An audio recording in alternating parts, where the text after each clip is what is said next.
split from Unity and opened his own funeral home on 44th and State. In 1959, they moved to 78th and Cottage Grove. When A.R. Leak died in 1993, Spencer Sr. became CEO. We are now 91 years old. Spencer Jr., the vice president, runs the days and, well, the nights. They take calls 24 hours a day, year after year. That just makes me feel so good that we are so well respected in the community because of that Leak name. The oldest of 3 Leak boys, Spencer Jr. has never been on a job interview. I started working when I was 12 years old, answering the phone, and my voice had not changed yet. So they would say, "Hello, ma'am. I would like to speak to such and such," and I would say, "Hi, I'm Spencer Leak Jr." I would try to make my voice deep. I was driving a limousine the day after I got my driver's license, picking up families. With his little brothers eventually following behind. Essentially, I'm an extension of my older brother. It just kind of handle things and just make sure operations go smoothly. I'm the one that directs the actual ceremony and I take the families to the cemetery. That's right. Everyone works here. Dad, Mom, a cousin, and those boys. Spencer's a hard worker, day and night. Stevie, Stacy, hard workers, and I love them all. Mom Henrietta has been working with and been married to Spencer Sr. for 55 years now, but admits working with her sons is, well, different now. It's pretty hard because my children are grown and they don't want to listen to me. They tell me what to do. Yeah, it's kind of hard, especially with Spencer Jr. Parenting stories aside, she is here daily. I call myself the official meter and greeter because I meet the families at the door, and before they leave out, we're hugging. And at a family's request, she will even give her touch. I do nails, I do makeup, I do hair. Sometimes I just want everybody, when they leave the funeral home, to be satisfied. Every family. That service and history stretches beyond these walls. Reverend Jesse Jackson told me that we're not just a business, we are an institution. Whether it's paying for rent, we get money every year for Christmas, reducing the cost of funerals. A.R. Leak even signed his name on church mortgages to help them remain open. And Spencer Sr. still supports people down on their luck today. As a child, I would be out with my dad, and people would just come up to him, thanking him, and just so grateful for him. I never understood that until I got a little bit older. And there are articles that date back to the 60s that show the work A.R. Leak and pastors did to make sure families were buried where they wanted to be. In 1963, Oakwood Cemetery during that time would not allow blacks to either be buried or cremated at the cemetery. They all got together, marched from our funeral home here to Oakwood Cemetery and met with the cemetery owners. 2 weeks later, Oakwood Cemetery has opened their doors up to blacks. They have served families you don't know and families you do, like Chicago comedian Bernie Mac, father of black gospel music Thomas Dorsey, and legendary singer Sam Cooke. Maybe thousands of people on the street, ladies at the front door. I even understand that they ripped the front door down trying to get in to see Sam Cooke. And Spencer Sr. served as a driver for Dr. Martin Luther King Jr. There were no limousine companies, white limousine companies, that would offer a limousine to Dr. King. Leak & Sons Funeral Homes has been serving Chicago. Were black funeral home owners. Whenever he came in from at O'Hara, it would be my father and my grandfather that would meet him at O'Hara and pick him up. That history is seen on the walls, and there are now 3 locations: Chicago, Country Club Hills, and Madison. But what you don't see is the love the Leaks put into their work and to each other. You hear about families who fight. We do not fight. Some people try to get away from their families. I love being with my family, so it's a blessing for sure. And the community recognizes that generation after generation. And listen, guys, we are back. The time is 9:15. You're listening to the Cleopatra Show. We're up live on Facebook. Be sure to like the WVON page. Interact with me. I'll be sure to talk back with you. If you would like to keep up with me exclusively, be sure to follow me across all social media platforms at Follow Cleopatra. Be sure to like and subscribe to my new YouTube channel. Check me out. Listen, it is with a really sad and hard. I'm still a little emotional. But I wanted to pay tribute and homage to today's show to the life and legacy of Mr. Spencer Lee Jr. I have known Spencer more than half my life, probably a little longer than that. We were neighbors. I'll never forget when the Leaks moved next door to our family home. And one of my closest friends, one of my dearest friends is a Leak. And they are amazing people. And I'm going to definitely try to get through this. And I'm still in awe that he's made a transition. I'm still processing this. So I wanted to raise up Don's incredible recent footage and journalistic entrenched story of the rich legacy of the Leaks. Big ups to Mr. Leak and Mrs. Leak. My heart is definitely with you. Mr. Leak, to whom even attended my father's funeral. So when I think about the Leaks to the Watsons, because I'm a Watson before I'm a Draper, I just, my God. So I definitely cannot be the only one that is emotional about Spencer because he touched so many people's lives. My love is with Donna and his children, and yet the families. So again, the late, great Jesse Louis Jackson Sr. got it right. When you think about the legacy of the Leaks here in Chicago and throughout the state of Illinois, I think of an institution.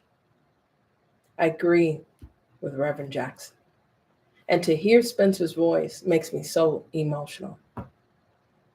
You know, when you think about life, the time that we spend on this earth, the energy that we give, the work that we do, for those that have invested and poured into something, anything greater than themselves.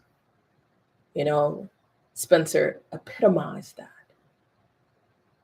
Above and beyond, I give it to the Leak family. And it's not to take away from any of the other families that are in the tradition of taking care of our loved ones. But this family particularly, I know. And I'm not alone. 773-591-1690. I wanted to give this hour for those that wanted to give tribute to the Leak family, to show love and support during the time of this this impeding sadness that I know I feel, that is heavy on my heart. And I don't want to impose it upon anybody else. But this is totally unexpected that he passed so sudden. And yet the world doesn't stop, you know, but I definitely took a moment in church yesterday to collect myself. And then for those that are trying to collect themselves, you want to write it, you want to give a call, I'm going to have Titus open up the phone lines. But today's show is in tribute to the life and legacy of Mr. Spencer Leak Jr., who made his transition yesterday. And I think when we think about the Leaks and their legacy, I know they've cared for my family, particularly my daddy. And I've sat with Spencer, you know, so again, I don't want to get emotional, but I thank God for him. I thank God for the Leak family, and may he keep and cover them. We'll be back after this break. More from Cleopatra coming up next on the Talk of Chicago, 1690 WVON.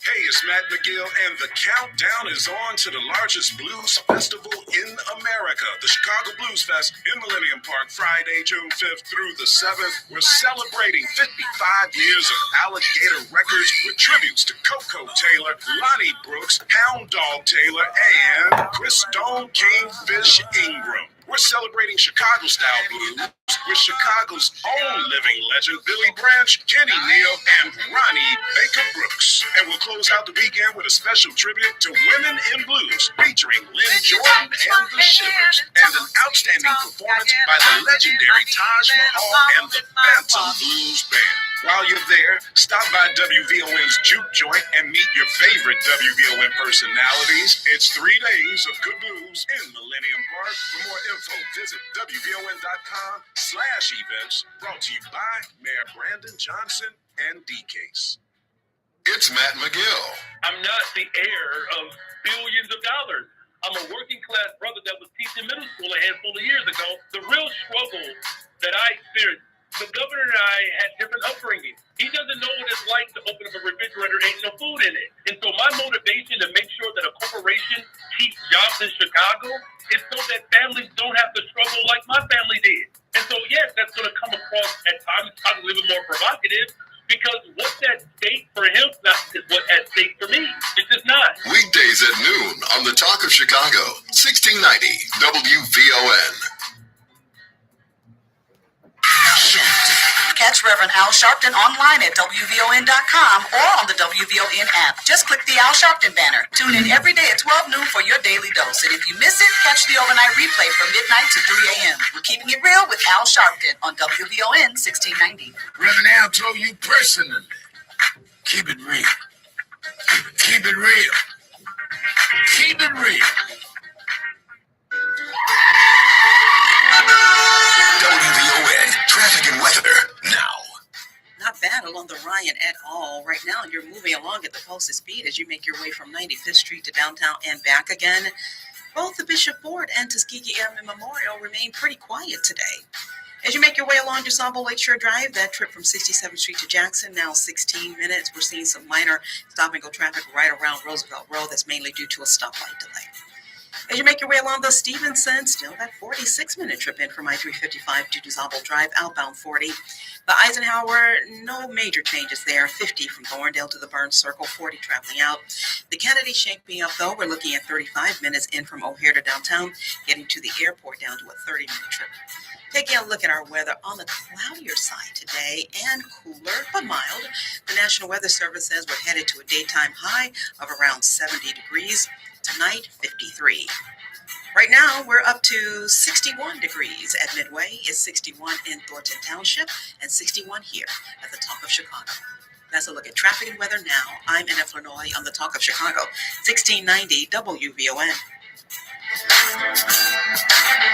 And now back to the Cleopatra Show on the Talk of Chicago, 1690 WVON. It's been a long day without you, my friend, and I'll tell you all about it when I see you again. We've come a long way from where we began.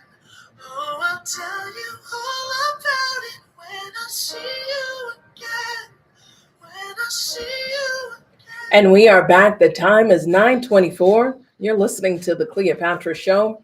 And this show is in tribute to the life and legacy of Mr. Spencer Leak Jr. Now, for those that know something about Spencer, oh man, I look forward to Spencer's birthday. Spencer's birthday was the opportunity for me to liken myself, be grown. Man, I've been going to Spencer's birthday party a long time. But, you know, especially as of recent, being the mom of 4 and under. But the point is, what made me laugh was when he he said he gonna turn 60 again. For those that know something about it, give me a call, 773-591-1690. He definitely had a side of humor that would lighten the room, but so much humility. And, you know, for what it's worth, to find moments to smile. I'm reading in the chat, and be sure to drop a comment, and I will definitely raise it up. Good morning to Quintella Candy Lee. And Brother Lee says, happy Black Month on this sad day for Chicago. Rest well, Brother Spencer. He also says the Leaks, the Rainers are more than institutions. They are family. And I agree, right? I definitely agree. I remember talking to Spencer Boy. He was getting ready to go off to Morehouse, and I'm a future Morehouse mama. Oh, such a fan. You know, and it's kind of different when, you know, you get older, but you remember when they're babies, and then you start to see them again and they get older and older. They don't really know who you are. But just to even have a conversation was just so humbling. And I'm sure people will probably do that to my children. And we've done that throughout because it's like family. 773-591-1690. We're giving tribute to Mr. Spencer Leak Jr., who made his transition, who has served steadfast at the ready since before he was able to drive, as you heard in the amazing coverage by a colleague across the river here, Don. And ultimately, this family, the Leak family, I mean, who haven't they touched? Who haven't they touched? Yes, we have a multitude of funeral homes throughout the city of Chicago, but there are a few that are just, as the late great Reverend Jesse Louis Jackson says, institutions. And Mr. Williams is saying they are beyond that, they're family. Candy Bennett says, good morning, Cleopatra and the WVON family. Rest in peace, Spencer Lee Jr. A very sad day indeed. Reginald Lane says he's gone way too soon. Rest well, Mr. Lee Jr. He did his sister's funeral and his heart is broken. So when you think about elevation and opportunity, what is circulating is Spencer's last post on his Facebook. And, ultimately it made me think. And I've just recommitted myself to roles and opportunities that will not stress me. And that means people too. Because usually if people cross a line with me or their energy is too rich, I just go quiet. I internally mute because I'm thinking of the things that I want to live for and the things that I like to enjoy. And that defeats my temper every time because I do well with managing myself. I at least like to believe I do. But yet and still in life, there are some moments that are just really spiraling out of control that are elevating our blood pressure, elevating our emotions and our heart rate and things like that are kind of just tipping us to a point where, are you well, right?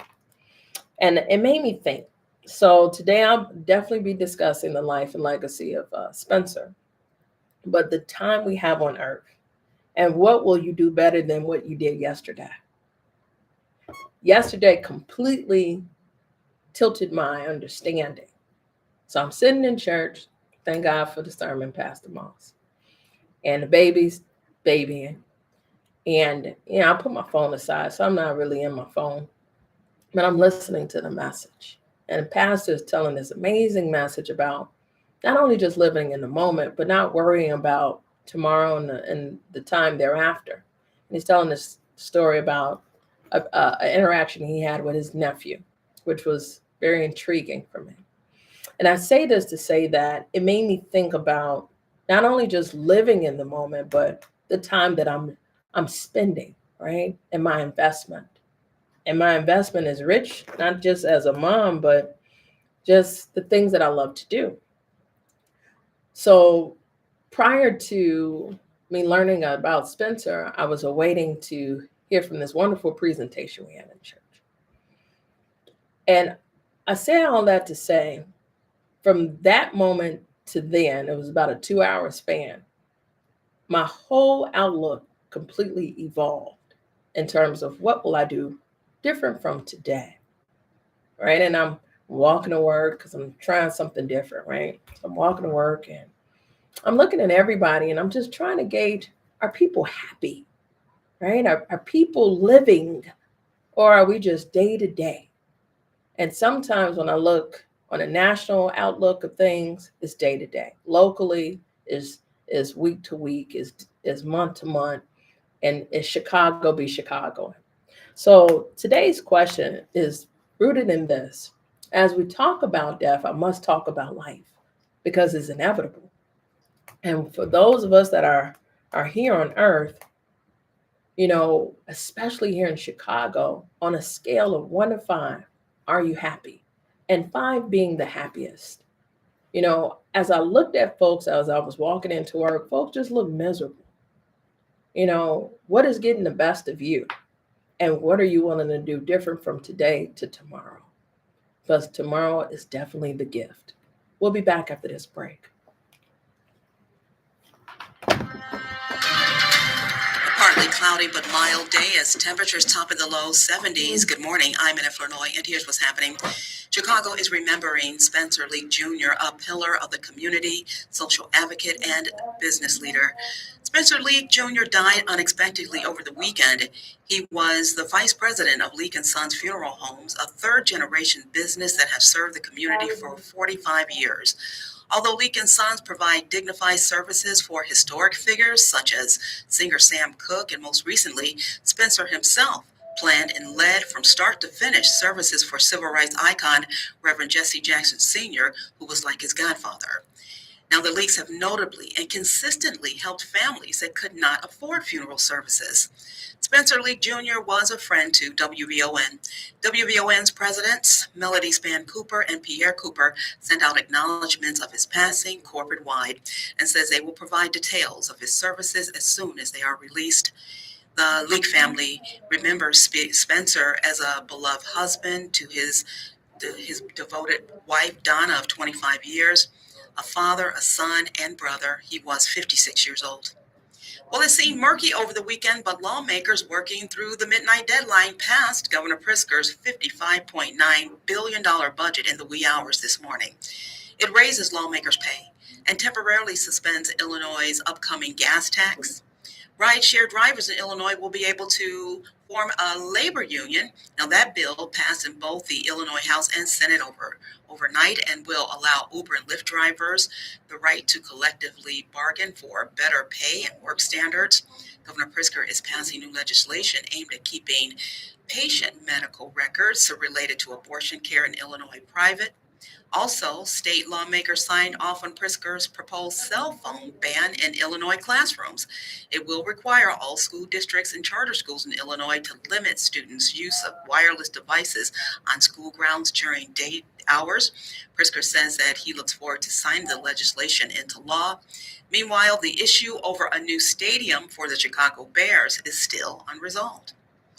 Well, listen up, all you job seekers. The Fresh Start Restart Community Job Fair is happening today at the Salvation Army Center at 825 Christiana Avenue.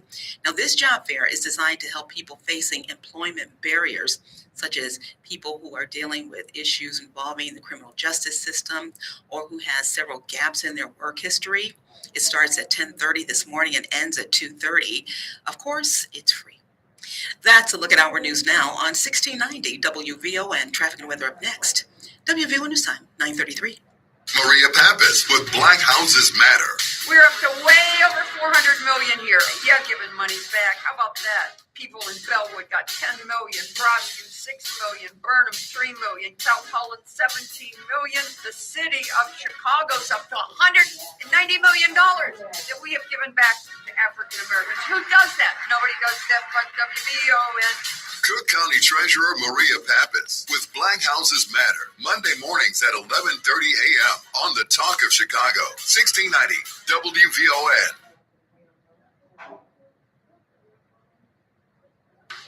Meals from those years are hard to forget. It was all white bread, whole milk, hamburger casseroles, and quiche Lorraine's, all with a side of cigarettes. We ate salads as desserts. We knew a party was classy if it had a cheese log, and we never missed an after-dinner smoke. It didn't matter if we were in our dining rooms, a burger joint, or the ritziest of restaurants. There'd be an ashtray on every table, and that very particular flavor in every meal. We smoked for breakfast, lunch, and dinner. It's amazing that our food could taste like anything else. If that was you then, get your lungs screened now. Surviving lung cancer starts with a scan. Learn more at screenyourlungs.org. This PSA was made possible by industry funding and guidance from lung cancer patient groups. It only takes a minute to find out if you may have prediabetes, and you can do it at doihaveprediabetes.org. But you're probably not going to.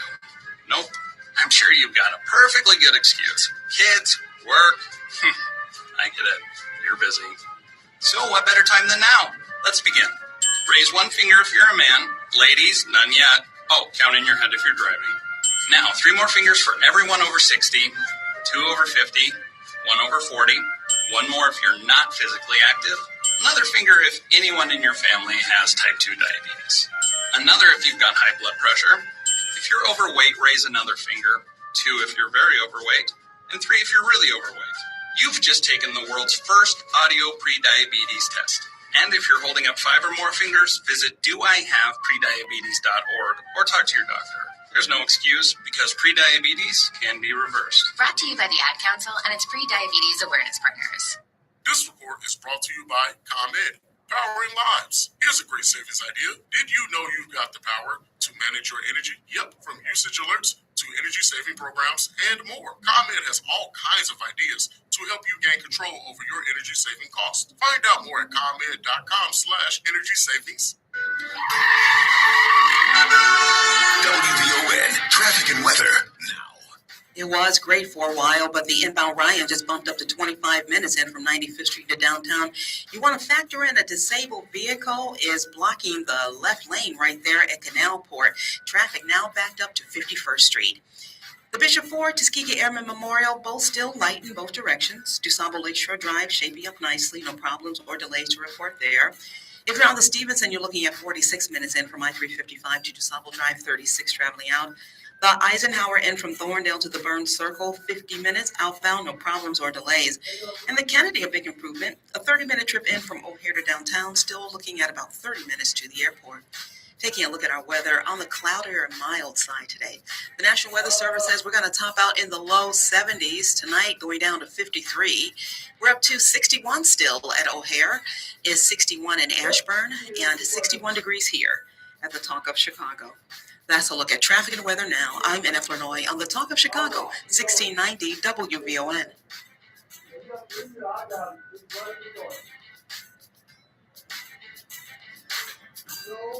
And now back to the Cleopatra Show on the Talk of Chicago, 1690 WVON.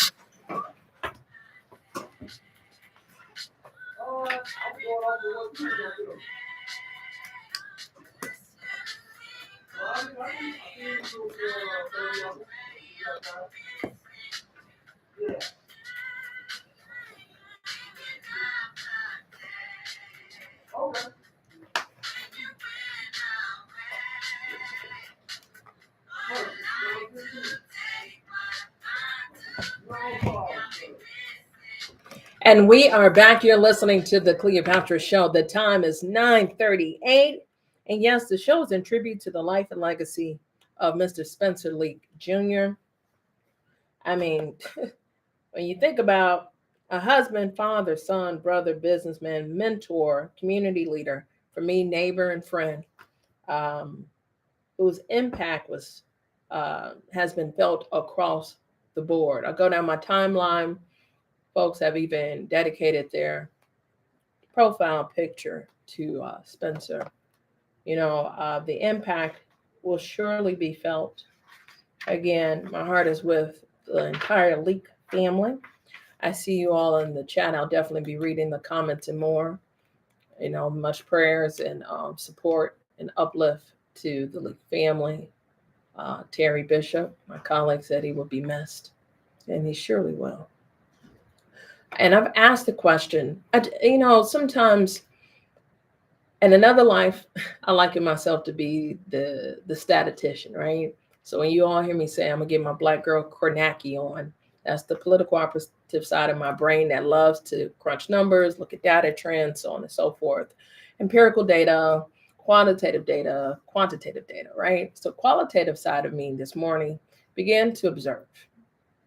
And in my observation, I just started to just look at people, because sometimes, you look at folk too long, you get offended.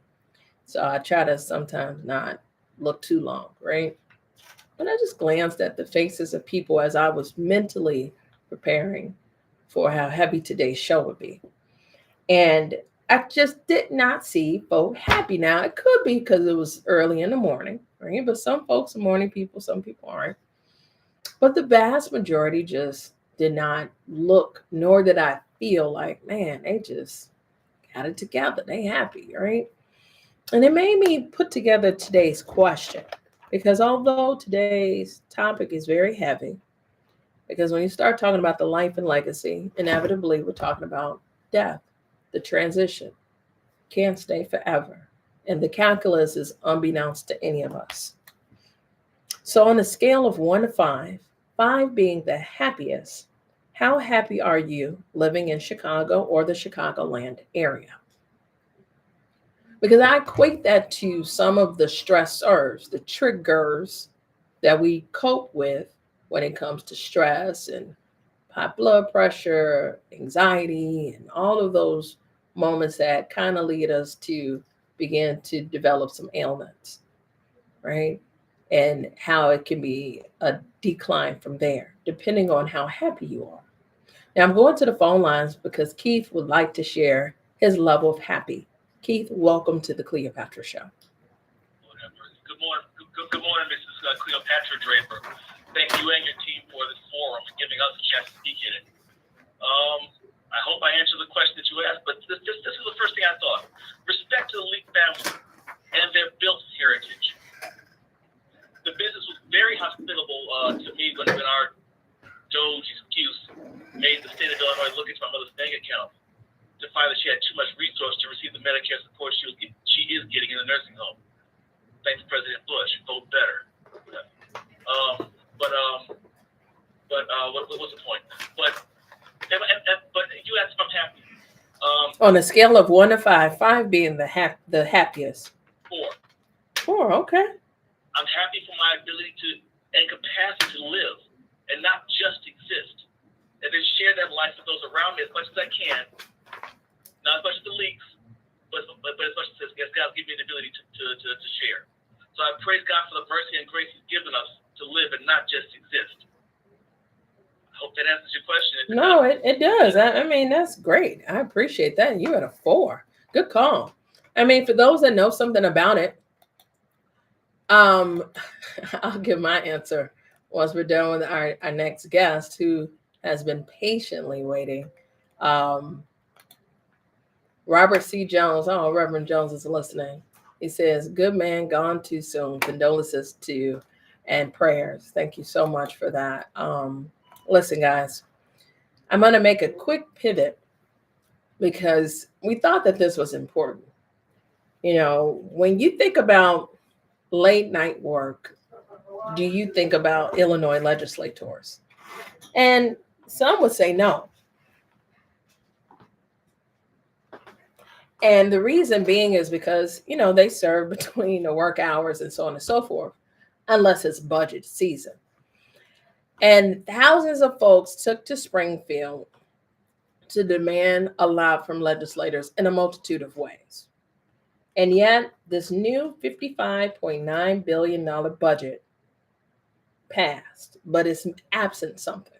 And we've been talking about this something, but it's absent a lot. You know, $55.9 billion is not a lot to meet the needs of Illinoisans. But about 4 a.m. this morning, the Illinois Senate voted 37-17 to approve a modified bill that would enable certain Cook County municipalities to create a local stadium authorities. What is that leading to? Well, who's going to explain it best is Justin Kauffman.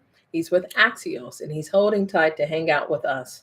Justin, thank you so much for your patience and your time today.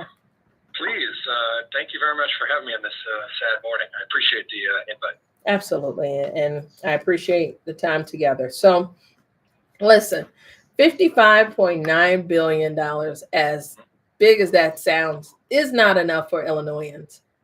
It's missing a lot, right, to be honest. But it's pretty standard, and it's pretty flat. Yeah. It's election year budget, so it's not like they added a bunch of stuff and they're trying to get a bunch of stuff in. What the real big issue is how are they going to catch the revenue up to the expenses? And so that's what we got in this budget was a little bit more revenue generation, meaning more taxes to cover what is pretty much the same amount of expenses from last year. And more taxes to Illinoisans. Yes. The taxes are on a lot of digital materials. So you get a lot of cryptocurrency, prediction markets, social media, digital ads, a lot of the things that don't necessarily maybe don't cover everybody's interest. But of course, social media seems to be, where everybody's at. It's more of a tax on the social media companies. When the question is always whether or not those social media companies will just pass the tax on to the users in some way. But right now, that's what they're trying to do. It seems to be like a digital tax in 2026. And that's a good perspective. But I mean, when in Rome, do what the Romans do. And that is what businesses do. They pass it on to the consumer, do they not? They do. And it's always interesting when it comes to social media because we use it for free. So a lot of it is, that's how they make their money is they charge they give us ads and charge companies to be able to place ads on different social media feeds. So it'll be a question of whether or not there is a way for them to pass it down. But it is a tax on social media companies and fantasy sports. I know that's something, of course, that a lot of people play. But again, they're taxing the fantasy sports companies, so see if it gets passed down to us. So that's usually the game and how it's played is that you get taxed as the business and the business passed down to the customer. And what is absent of this, of course, is the entertainment or the inclination that we will retain the Chicago Bears in the city of Chicago. Let's talk about that. Whew, what a night, huh? So here's how it all went down. On Saturday, during the day, the thought was that they were going to move forward this bill that was going to give developers tax incentives and give the Bears the ability to negotiate their property tax directly with the city of Arlington Heights. That is what they needed because then they could essentially say, make a deal that says for 40 years we're not going to pay the tax and we'll pay it after the fact or negotiate a set price. Saturday night, Senator Bill Cunningham came out and talked to the press. He said the bill's dead. He's like, they could not find enough votes for it. And a lot of it is because the Chicago Democrats are like, why are we funding for the team to leave the city? And that was something that they could never reconcile. So yesterday, the last day of session, they waited to the last minute. They just came up with another bill, which you mentioned right at the top, that would essentially give Cook County municipalities with a population of 70,000 or more, and that's really Chicago and Arlington Heights, the ability to create a stadium authority to negotiate directly with the Bears.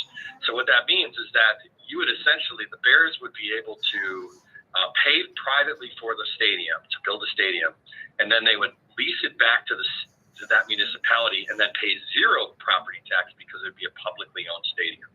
The issue with that's a great concept, the idea that you would pay none. If you wanted tax certainty, well, how about zero? But the Bears all along have said, Cleopatra, that they want to own their stadium. They don't want to do a publicly funded stadium. They don't want to do a lease like they do at Soldier Field. They want to own it. And so the question is if that was going to work at all. At the last minute, last night, Senate voted through, sent it to the House at 3 a.m, and the House just decided not to take it up. There were too many problems with it, so they passed, they punted, if you will. And right now, the state of Illinois has zero deal, zero plan, and no tax incentives for the Chicago Bears to stay in the state. Listen, when we come back, guys, we're talking to Justin Kauffman of Axios, and I'm thumbing through his amazing article that was well written and detailed. And I am leaving us on a cliffhanger because ultimately, does that mean that the Bears will leave the state of Illinois? Illinois legislators haven't been so friendly to their demands, but their demands haven't been so friendly to Illinoisans. When we return, we'll talk it out with Justin. You don't want to miss this. More from Cleopatra coming up next on the Talk of Chicago, 1690 WVON.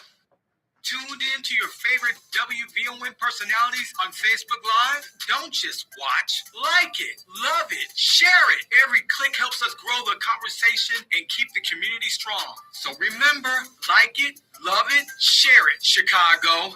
It's D.L. Hughley. When you see things like what happened in Virginia, where they had a special election and expanded seats for the Democrats, Republicans have been putting their fingers on the scale of the elections forever. They've always done it. They always gerrymandered. But now they have gerrymandered everything to the nth degree that they don't have any more room to gerrymander. And now these Democrats have picked up 10 to 12 seats. Even after this is all over, we got to get back to people who are involved in the pedophile ring. We got to get back to ICE brutalizing people. So the war is a distraction, but from some pretty horrible that we got to get back to. Weekdays Mondays at 5 a.m.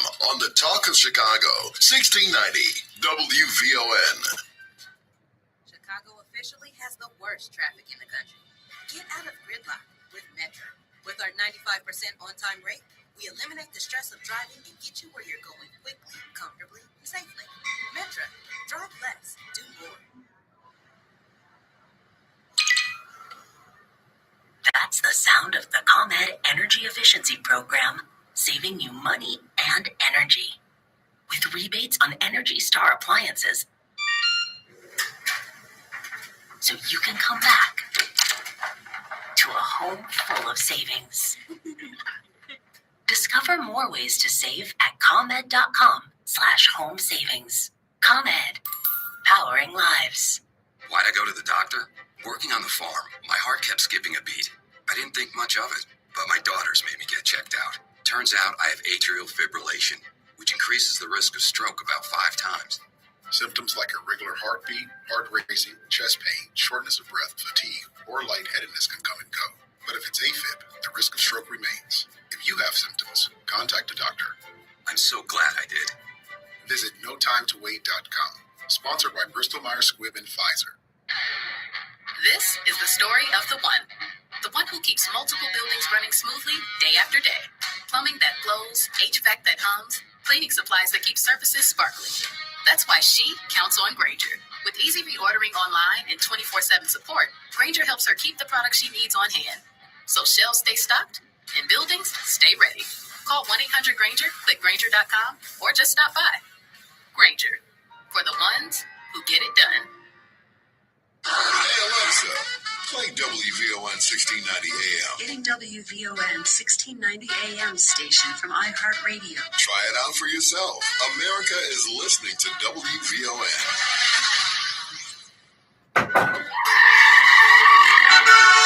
WVON, traffic and weather now.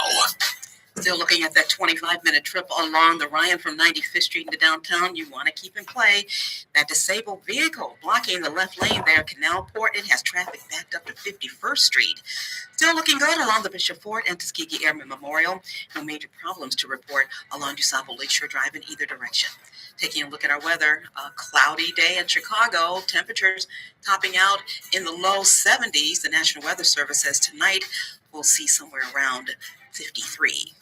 But we're still holding steady. It's 61 at Midway, is 61 in Jeffrey Manor, and 61 degrees here at the Talk of Chicago. That's a look at traffic and weather now. I'm in Illinois on the Talk of Chicago, 1690 WVON.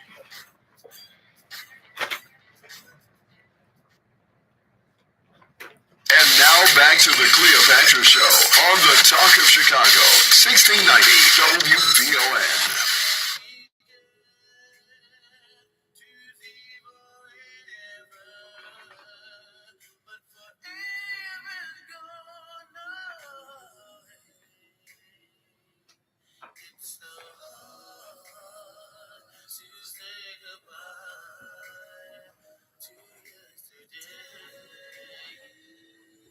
And we are back. The time is 9:54. You're listening to the Cleopatra Show. And as we give this show the tribute to the life and legacy of Mr. Spencer Lee Jr., I took a quick pause to welcome on Justin Kauffman, who is walking us through some of the wins and some losses. And the state budget that passed, $55.9 billion. And Justin, I just want to raise up a few of the wins because I see Secretary Janulius walked out a winner. Mm-hmm. He got his automobile bill passed and the automobile and home insurance bill passed. This is a bill that said, hey, you cannot just jack up prices at the whim. There has to be some regulation. This is a bill that is very much in line with what most states do. Most states have regulations saying you can't go crazy on your gas bill or your heat bill. In Illinois, we haven't had that. And we've seen some incredible spikes in the last year. And so this was one that they really wanted to push to rein in some of the utility companies and in terms of how much they can charge somebody, a day after next. So that was a big win for Alexi Janulius, who has his sights, of course, maybe set up different offices moving forward. Absolutely. And I hope this is victorious because I was just reviewing my escrow and I am not happy. Right? In fact, my insurance company called me and I definitely let them have it because they was talking about something else. And I said, until you talk about this price increase, you better hope the next time you call me, I am a customer because last I checked, I'm not happy. Yeah, and the insurance companies will say, hey, listen, we artificially held because of COVID and the pandemic and other things. We held back on hikes. And so you're seeing these hikes this year, everyone who's used from you to me and everybody's listening, seeing the hikes because we finally had to hike to catch up. And the state's not buying that. So this is a big win for the Secretary of State who pushed this bill. It's huge. And give us another one. Who else walked away a winner?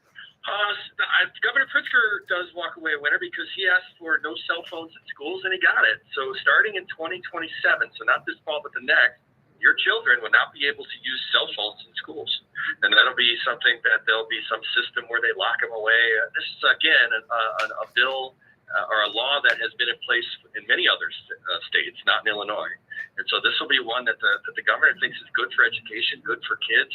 Get them off their phone, get them engaged in the classroom, and they're going to start that not this fall, but the fall after. So 2027 will be the start of this.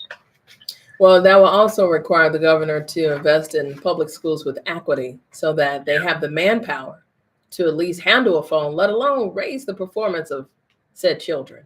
Yeah, and that's a law. I would say one of the losses, and I wouldn't necessarily call this a big loss, but for the mayor and for Chicago Teachers Union, there was really a push from progressive politicians to have a billionaire's tax, to get Illinois on the book with more of what they would call an equitable tax, where there's a sliding scale and billionaires pay more, and everything we've heard in the last couple of months, not just in Illinois but across the country, that was tabled.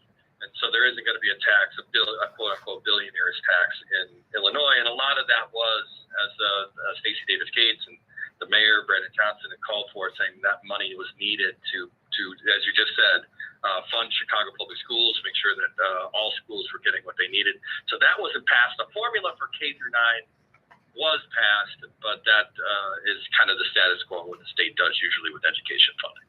Correct. And it's funny you didn't mention Pritzker, but once upon a time he championed, if I'm not mistaken, fair tax. Yeah, he did. He lost. Remember, that was a big deal. I know. That was right before pandemic 2019. Yeah, and I think it's just, again, I think one thing to reiterate is that it's an election year. And everybody's tiptoeing. Yeah, some of the more controversial stuff, like a billionaire's tax or something that's going to grab people, that's a little bit why I think that the lawmakers are gun shy on the Bears, because they don't want to give something away that might be accidentally give developers more money or take property taxes away from the city of Chicago. There's a lot of things they're worried about their own careers, meaning at the ballot box in November, people will take it out on them. So this is one of those, like a perfect example is that they're suspending the increase to the gas tax. It's a cent, 1.3 cents.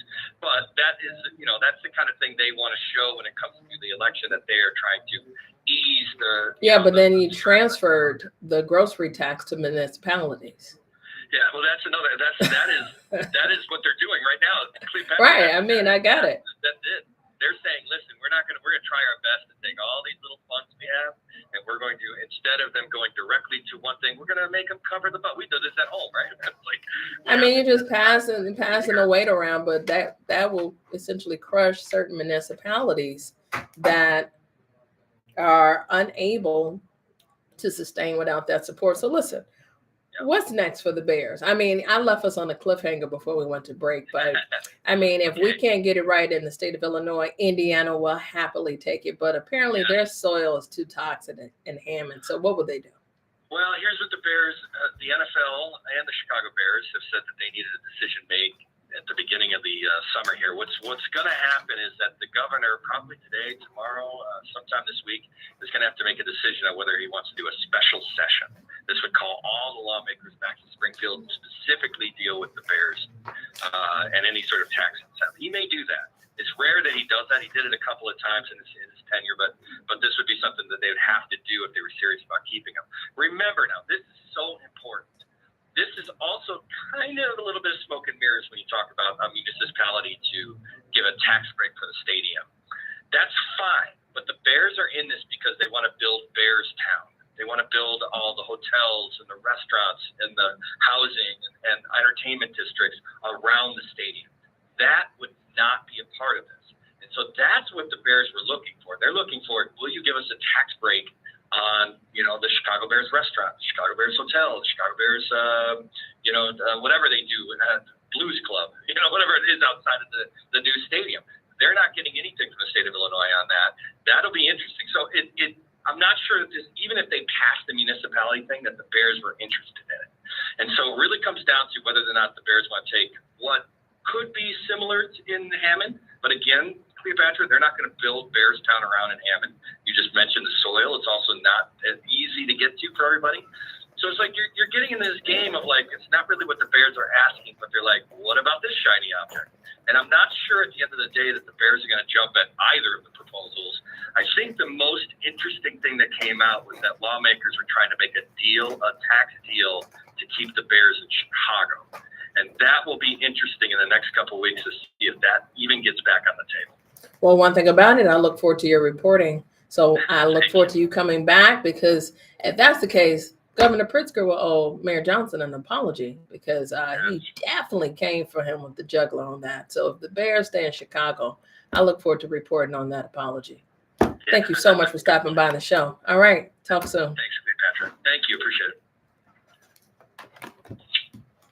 Listen, guys, we'll be back after this break. Cloudy and mild temperatures climbing into the low 70s as we usher in a brand new month on this Monday, June 1st, 2026. I'm Annette Flanoyan in the headlines. Chicago is remembering Spencer Lee Jr., a pillar of the community and important business leader who died unexpectedly over the weekend. He was 56. And the Illinois House adjourned early this morning without voting on a last-minute stadium bill. The Senate had just passed a new framework just before midnight, but the House left and went home without taking up a vote. National news from the Black Information Network is next on the Voice of a Nation and the Talk of Chicago, 1690 AM WVON, Berwyn, Chicago. It's 10:03.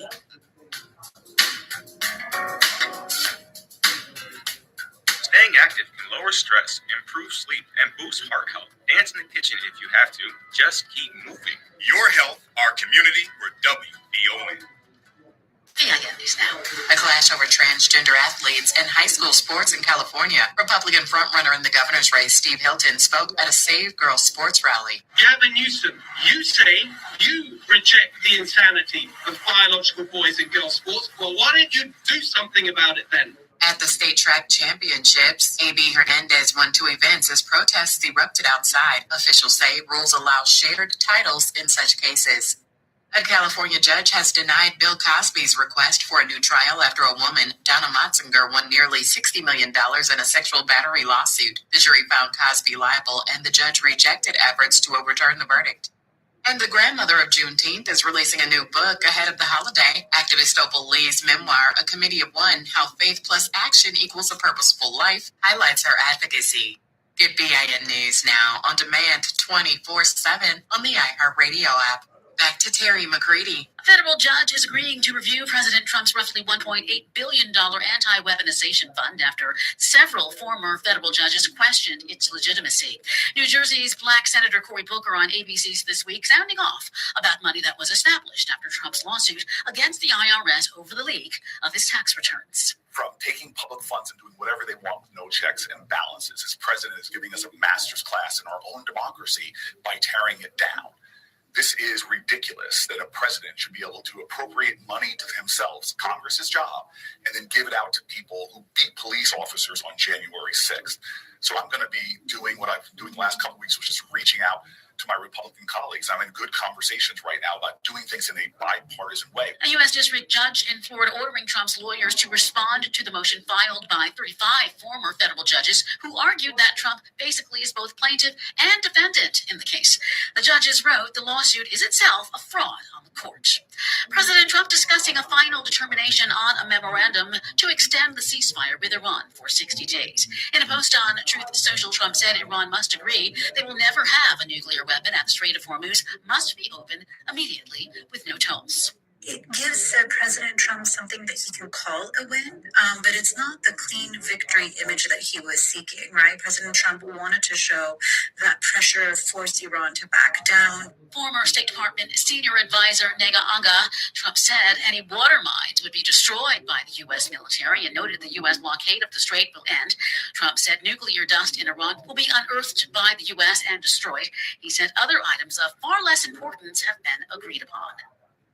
Federal judge rejecting several search warrant applications linked to an investigation involving television journalist Don Lemon. The action eventually led prosecutors to withdraw their requests after repeated court concerns over their legality. The case stems from a January protest at City's Church in St. Paul, Minnesota, where demonstrators targeted a pastor who also served as a supervisor at an ICE field office. Federal prosecutors later charged Lemon and several others with civil rights violations in connection with the incident. A court in Kenya has suspended U.S. plans to open an Ebola quarantine facility in the region for American citizens exposed to the virus. Officials say the unit would open in an Air Force base in central Kenya and become operational this week. But in a petition to the court, the Katiba Institute legal advocacy group said the move could endanger public health. There is mounting public concern over Washington's plan to transport Americans exposed to the highly infectious disease in the Democratic Republic of Congo and Uganda, instead of flying them home. Stay informed, stay connected, and subscribe. Follow BIN News this hour wherever you get your podcasts. I'm Terry McCready. Calling all nonprofit service providers. If you are an executive director, CEO, or development or program director of a local area nonprofit, this one's for you. Meeting the Moment is hosting its first webinar. Big Bill, Big Impact. What funders need to hear from you to avoid service disruption. Taking place Wednesday, June 10th from 11 a.m. until noon. This virtual session will offer participants direct insight into how funding decisions are being shaped and the critical role communication plays in influencing your outcome. We are convening leaders across government, philanthropy, and research to discuss funding priorities, frontline fundraising realities, and how you should be communicating to keep those resources flowing. Hear from Illinois Congresswoman Delia Ramirez, researcher Xavier Ramey from Justice Informed, Monique Jones, CEO of Forefront, activist and former CEO of the Knight Foundation, Sol Flores, and Chanel Ritchie of LL Communication. It's an action-packed hour of information that will help you navigate this critical time for nonprofits and provide you with tools you need while managing a changing financial landscape. Our Big Bill, Big Impact webinar is free, but you must register at eventbrite.com. For more information about the Meeting the Moment movement, log on to wvon.com/Meeting the Moment. Meeting the Moment is powered by the Chicago Community Trust. Have you checked out WVON's digital streaming network, Bond TV? It's everywhere on Roku, Apple TV+, Amazon Fire, on the WVON app, and at VON.TV. Bond TV, it's cultural content on purpose.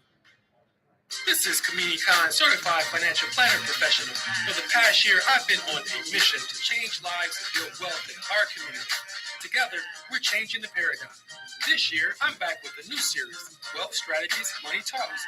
Join me every Tuesday at 8:30 a.m. on the Rufus Williams Show as we have thoughtful discussions around building wealth in our community.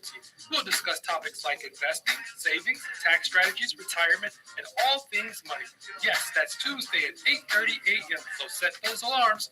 Also, be sure to check out the podcast at WVONWealthShow.com. Komini Khan is a certified financial planner professional with Optimal Planning Partners in alliance with Equitable Advisors, LLC member SIPC in Oak Brook, Illinois. For more information, please call 630-575-5046. This report is sponsored by Mattress Firm. Dive into hibernation mode with a huge deal on deeper sleep during Mattress Firm's President's Day sale. Shop now to save up to $500 on select Tempur-Pedic adjustable mattress sets and receive a $300 instant gift for pillows and more. Plus, get free and fast delivery at your door. Restrictions apply. WVON traffic and weather now. Now looking at about a 25-minute trip still along the Ryan end from 95th Street into downtown. That earlier stall blocking the left lane at Calport is now off to the side. Traffic, though, still backed up pretty much to 51st Street. As you make your way along the Bishop Ford, Tuskegee Airmen Memorial, and DuSable Drive, you'll pretty much move along at the posted speed each way.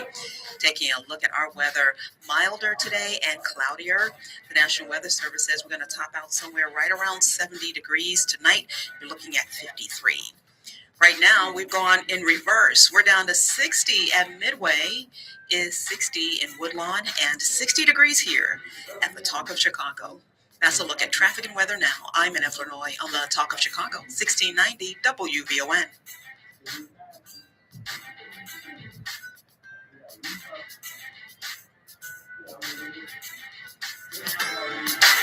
June is Pride Month. It's a celebration for people who live out loud.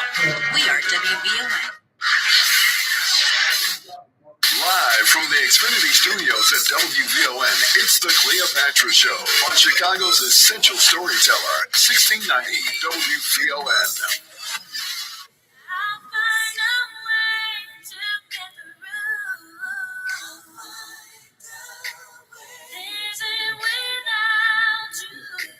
You were my sister, my strength, and my pride. Only God made no right. Still, I will get by.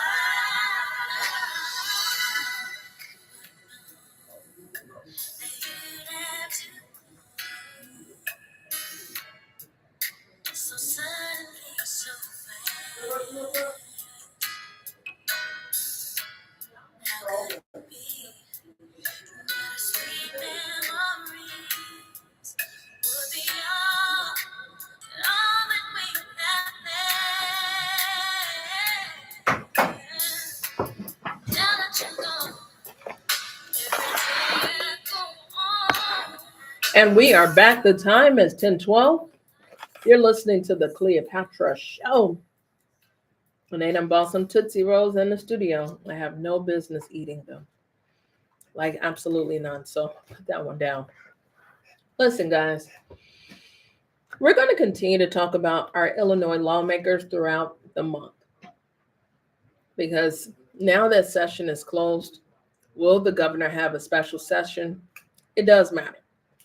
But does it matter for just the Bears? When you look at the funding, and we're going to break down and do an analysis of what will that $55.9 billion budget address, there's some shortfalls that clearly fall back on Illinoisans. And it is always rooted in some type of special tax. We are taxed for the air we breathe. Don't believe me. Keep sucking that air. You paying for it some way, somehow. For those that say, well, I don't care about the school board race, that's okay. You pay for it. No, I don't. Oh, yeah, you do. Look at your tax bill. I don't go to the park district. That's fine. You pay for it. I don't go to the forest preserve. That's fine. You pay for it. I don't drive down that street. Oh, well, that's okay. You pay for it. We pay for everything. So until we accept that we are the captains of our fate, there should be a special session every opportunity when it comes to these shortfalls and getting it right. And not just because the Bears want a bear town. The McCaskill family will be just fine, I guarantee you, whatever they decide to do. Because their goal is to build wealth. But you cannot do that off the backs of the working class people. You just can't. Even though it's being done by the first family in office. It's being done as we speak. But we won't allow it here in Illinois. So if that means that you take your business to Indiana, build Beartown on toxic soil if you must, Indiana don't care. But you should in the time you spend in that facility. Think about it. So I look forward to having Justin back. And in any event that they do call a special session for the Bears to have the conversation, I meant what I said. Does that mean that Governor Pritzker owes Mayor Johnson an apology? Absolutely. Absolutely. Because what he said recently, he would have never said to previous administrators or administrations. And I'm just convinced. I am. And I need for it to stop. Because in order to have respect, one must give it. So it has to be reciprocal. And in order for us to press through these eerie times of political strife and leadership, we have to exude it. I'm going back to the phone line, 773-591-1690. Listen, guys, on a scale of 1 to 10, 1 to 5, 5 being your happiest, are you happy living in the city of Chicago or throughout the Chicagoland area? Let's talk to Tommy. Tommy, talk to me. Welcome to WVON. My rating is 5. And you know why? Starts off with Titus, then you, then Kim. The history of this radio station, its founder, individuals like Pam, very good. Even the haters, they call. This is a city of giants, a city of greatness. I had the opportunity to sit in the pulpit across from Spencer Lee Sr., sit in the pulpit across from Jesse Lewis Jackson Sr., shook the hand of his son when he was off to Congress. We live in a city of greatness. And if this city is trash, if this city is messed up, then the question is, who are you, what are you, and what have you contributed? And that's what I love about the city of Chicago, because we live in a place where a black man even excelled to the presidency of the United States of America with an unbelievable first lady. Thank you, and God bless you. Absolutely, absolutely. I appreciate the call. Listen, guys, Jazz will give it a 4. So, and then Zenobia is at a 5 internally. I love that. Good morning, Peggy Johnson, Andre Smith. I see you, Al Stone. You know, we're rating our own happiness, right?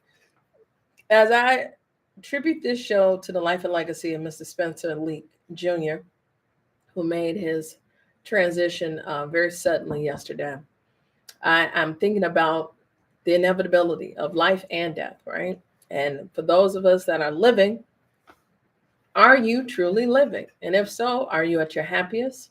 And if not, fine. For me, I'll tell you when we return where I am.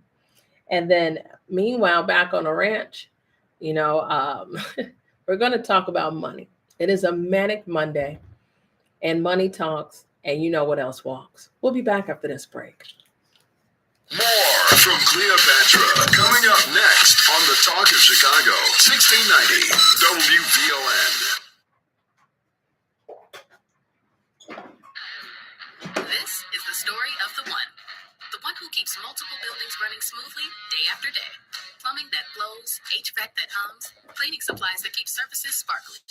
That's why she counts on Grainger. With easy reordering online and 24/7 support, Grainger helps her keep the products she needs on hand. So shelves stay stocked and buildings stay ready. Call 1-800-GRAINGER, click Grainger.com, or just stop by. Grainger, for the ones who get it done. Why'd I go to the doctor? Working on the farm, my heart kept skipping a beat. I didn't think much of it, but my daughters made me get checked out. Turns out I have atrial fibrillation, which increases the risk of stroke about 5 times. Symptoms like irregular heartbeat, heart racing, chest pain, shortness of breath, fatigue, or lightheadedness can come and go. But if it's AFib, the risk of stroke remains. If you have symptoms, contact a doctor. I'm so glad I did. Visit NoTimeToWait.com. Sponsored by Bristol Myers Squibb and Pfizer. It's Rufus Williams. Every weekday morning from 7 to 9, I break down what's really going on in politics, power, and the people shaping our communities. Think of it like your morning newspaper. Headlines, context, and what it actually means. So you can take it in, sit with it, and move smarter through your day. If you're part of the Real Crew, you already know. And if you're watching on Facebook Live, the comments are a whole other show. A family reunion happening in real time. Listen live or on the WVON app. Or join us on Facebook Live. It's the Rufus Williams Show, weekdays 7 to 9, right here on 1690 WVON. In never know who's going to stop by WVON. We're talking about none other than Big Daddy Kane. Big Daddy Kane, welcome to WVON. I'm glad to be here. Joining us on the live line is Dr. Umar. Welcome to the show, Dr. Umar. Peace and Pan-Africanism. Good afternoon, Chicago. Reverend Al Sharpton, welcome back to the Cleopatra Show. Thank you. Always glad to be with you on the Cleopatra Show. One of the best that did it. We are the talk of Chicago. 1690 WVON. WVON traffic and weather now. Things remain pretty quiet as you make your way along DuSable Drive in both directions. Tuskegee Airmen Memorial and the Bishop Ford moving well.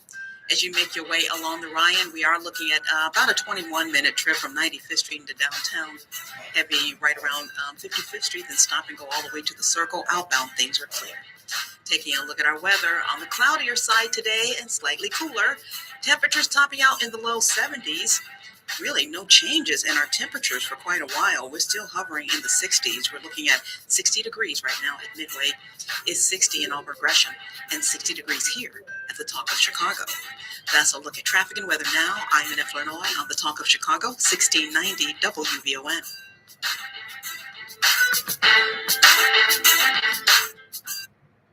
And now back to the Cleopatra Show on the Talk of Chicago, 1690 WVON.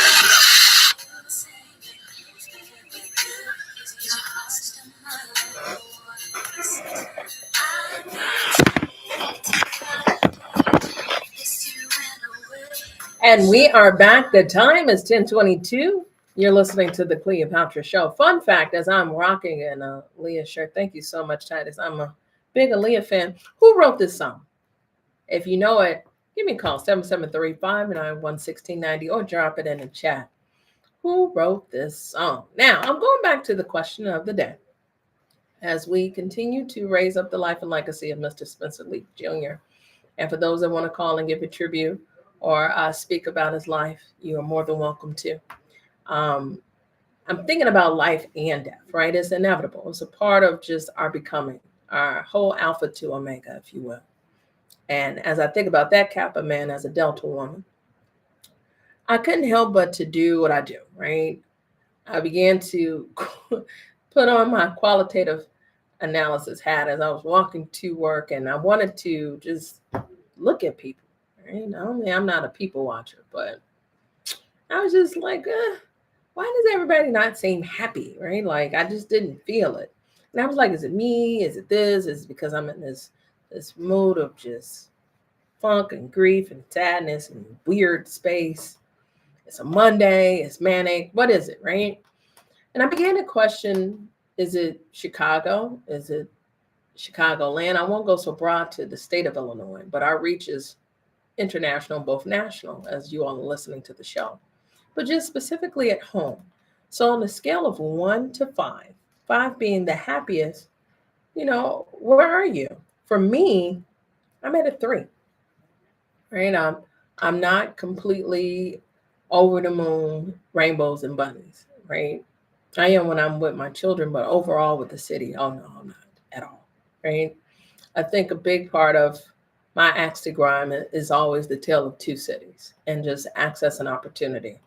And what people pay for access and what they still get doesn't make me happy. But the access is what drives me up a wall. And I just get angry. So I'm not happy with that. So then it takes me to a 4. And then why aren't I at a 4? It's because I have to sweep around my own front porch and I look at my quality of life in the far south region. I'm damn sure not happy. I'm not. And my life hasn't improved in the past 3 years and the years thereafter. So it is the city. It becomes both environmental, it becomes social emotional, it becomes fiscal as this divide and conquer of the city that drives me up a wall. So then when I'm in my home, in my actual domain, my domicile, then yeah, I can be at my happiest. I control the weather, as I like to say. But overall, I'm at a 3 for a lot of reasons, because some of these variables, although one could argue are controllable, are they really? Because You could break the bank and try to live in the crown jewel of the city and still rob Peter to pay Paul. Look at the economy. So we're going to do just that. We're going to look at the economy today because all across the papers and the major news outlets is the devastation that is about to wreak havoc on those that are SNAP beneficiaries, the Supplemental Nutritional Assistance Program alongside it, the likelihood of what's attainable for first-time home buyers or those that own homes to keep their homes, and just the instability, and how the oligarchs continue to get richer. I'm going to the phone line, 773-591-1690. So I'm at a hard 3. But let's see where Al Stone is. Al, talk to me. Welcome to WVON. Hey, Ms. Cleopatra. I would like to raise that from 5 to 10 so we can get more micro. You know, it's 1 to 5, like, anything, what's in between 3 and 4. And, it's some spectrum to this. But I did want to share that that's my fraternity brother, was my fraternity, still will always be Spencer. And we are in the same age group. And he used to throw parties in the 90s. And he used to throw parties in the 90s and stuff, and they had a big one at the Congress on New Year's Eve, and I didn't even know Newt, but I was in my paraphernalia that night, and we were all hanging out in my ride left, and I see Spencer and his packing up the DJ equipment, and I ran to Newt, and I said, hey, Newt, I'm stranded. My ride left, and we threw the equipment in the car, and he rode me all the way back out to Harvey the first time he met me, and that always stuck with me. That was awesome, and I told him that story 100 times. Very good. So, and since you want to raise the ante to 1 to 10, where are you on that Likert scale? I'm in about an 8.5. Actually, that should be higher and stuff because God stepped in my life during a real tumultuous time and took the wheel, and I let him go with it. And he's, hey, I'm rolling with how he has stepped inside of my life. So I'm happy with my relationship with God. Well, amen to that. And good story about Spencer. I appreciate the call. Yes, ma'am. Listen, let's talk to Brother Randy. Randy, talk to me. I'm still at a 1 to 5. He can be at a 1 to 10. I mean, it's the same momentum, but whatever you want to put us in, where are you at in terms of your happiness? How would you rate it? Oh, I think I would be about 4.5, about 5, close to 5, about 4. There's some things I'm working on right now. I have to consider myself a work in progress, right? I've been very fortunate to have met a lot of positive people, including yourself and others over the years and stuff. And I'm on a different spiritual path now because I feel I'm supposed to reach a certain age where I can say whatever I want and do whatever I want. I think we live in an age of truth. I think that the things that we're dealing with makes me think of a Chinese character that means two different things. One, danger, and the other means opportunity. And I just think that we need to look at this situation as opportunities to try to pull together as people collectively and to unite and also support our brothers and sisters globally and to support Black businesses stuff like WVON, which is a tremendous entity and been an asset to our community for a number of years and stuff, and support good sisters like yourself and others, brothers like Slim Mokill and Rob McKay and numerous other Matt McGill and others, and even Ken Duncan. I call him kind of like the charming snake. He's a charming guy, but you have to watch him. He's deadly. I just appreciate WVON, and like I said, I just want to say I'm on a different spiritual path now. I'm trying to do some things, and I have to deal with certain people a certain type of way, especially people who are trying to harm our community. So that's why I do so much research. That's the reason why I'm trying to help to try to spread the legacy of Brother Steve Copley, who was one of the people who mentored me when I was in my 20s and so now I'm in my 60s and so. And I just wanted to try to make sure that people get the proper information, accurate information, because I believe, the readers are leaders, and that information, if it's not properly used or anything like that, can be a deadly weapon. So that's my thing. That's the path I'm on right now. So I appreciate what you do, and you raise some very critical questions. And I think that I see a book coming out from you. I see at least 2 or 3 books. You writing books about your experiences and about your background and things that you've done politically. So keep up the excellent work. I appreciate you. No, I appreciate the prophesizing. Thank you so much, Brother Randy. Listen, when we come back, guys, we got a piping hot story. But more importantly, it's Manic Monday, right? And I wanted to talk money. I have to talk money because that's all your president is making. He and his family. The grift keeps grifting. We'll be back after this break.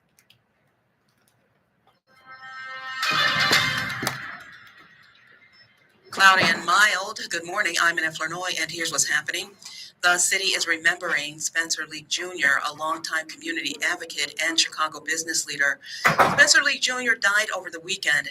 He was the vice president of Leak & Sons Funeral Homes that have served the community for more than 45 years. Leak & Sons has provided dignified services for historic figures such as singer Sam Cooke, and most recently, Spencer himself planned and led from start to finish services for civil rights icon Reverend Jesse Jackson Sr. I bought a brand new hearse just to take Reverend Jackson to South Carolina. He's the first to ride in that hearse. Spencer Leak spoke last February during WVON's live exclusive coverage of the late Reverend Jackson's visitation services at Operation Push. I've been asked about that in other interviews. Talk about this iconic giant. And I didn't know him like that. Yes. I knew him as a father, a grandfather, an uncle, where me and Yusef and Jonathan and Jesse, along with Harold Ford, he's over there somewhere, Harold Jr., from the Ford family of Memphis. Ramsey Lewis's kids, they live right next door. Absolutely. We would all be playing in the backyard. So, I would see Reverend Jackson on TV and doing all the things that he did, but nobody's knew about the fact that we were in the backyard playing basketball. Spencer was known for his common touch. The Leaks have notably and consistently helped families that could not afford funeral services. Spencer Leak Jr. was a close friend to WVON. WVON presidents Melody Span Cooper and Pierre Cooper sent out acknowledgments of his passing corporate-wide and says they will provide details of his services as soon as they are released.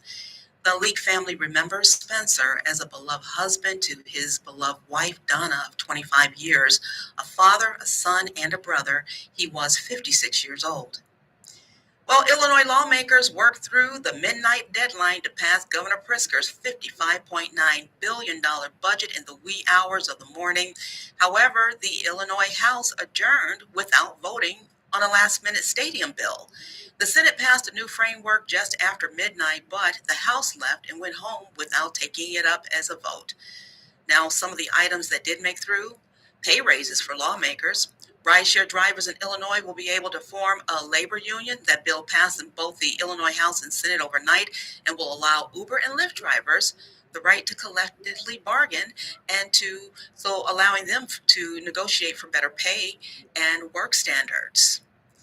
And listen up, all you job seekers. The Fresh Start Restart Community and Job Fair is happening today at the Salvation Army Freedom Center at 825 North Christiana Avenue. Now, this job fair is designed specifically to help people who are facing certain barriers, particularly those including barriers within the justice system or who has big gaps in their work history.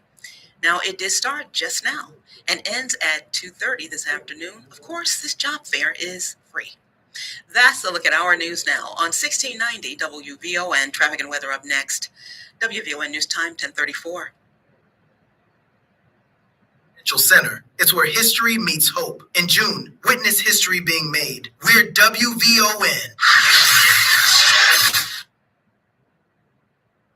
This is Rufus Williams, and I've got something special for you. I am proud to announce that we're launching the Rufus Williams Travel Club in conjunction with Advantage International. Our first trip, we're staying in the United States and heading to one of the most stunning destinations for culture to cuisine.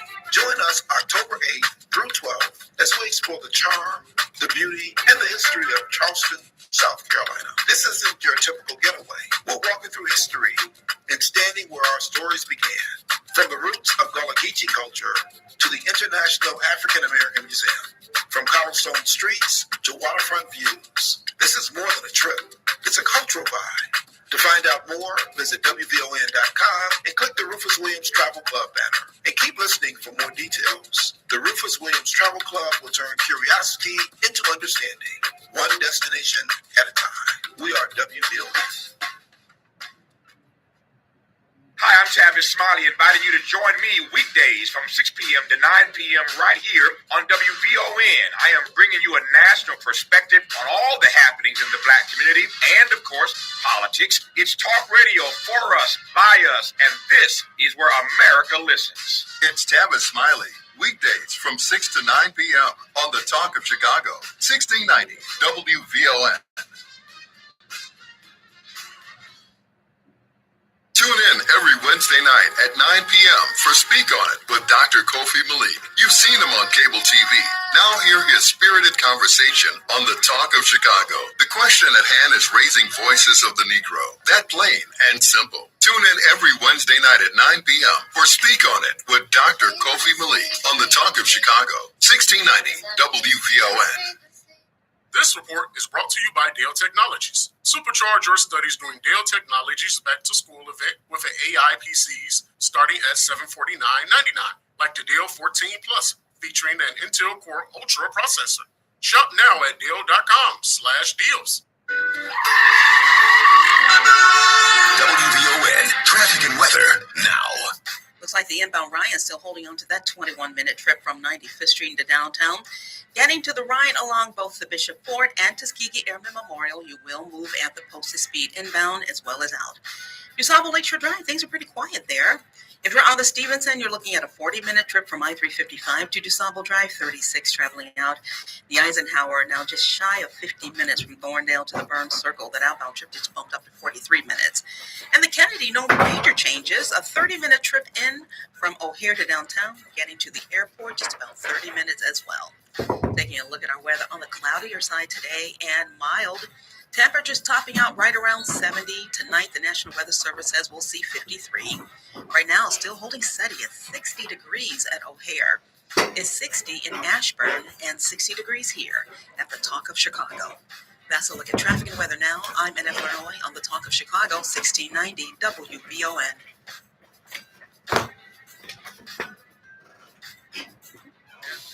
The Cleopatra Show on the Talk of Chicago, 1690 WVON.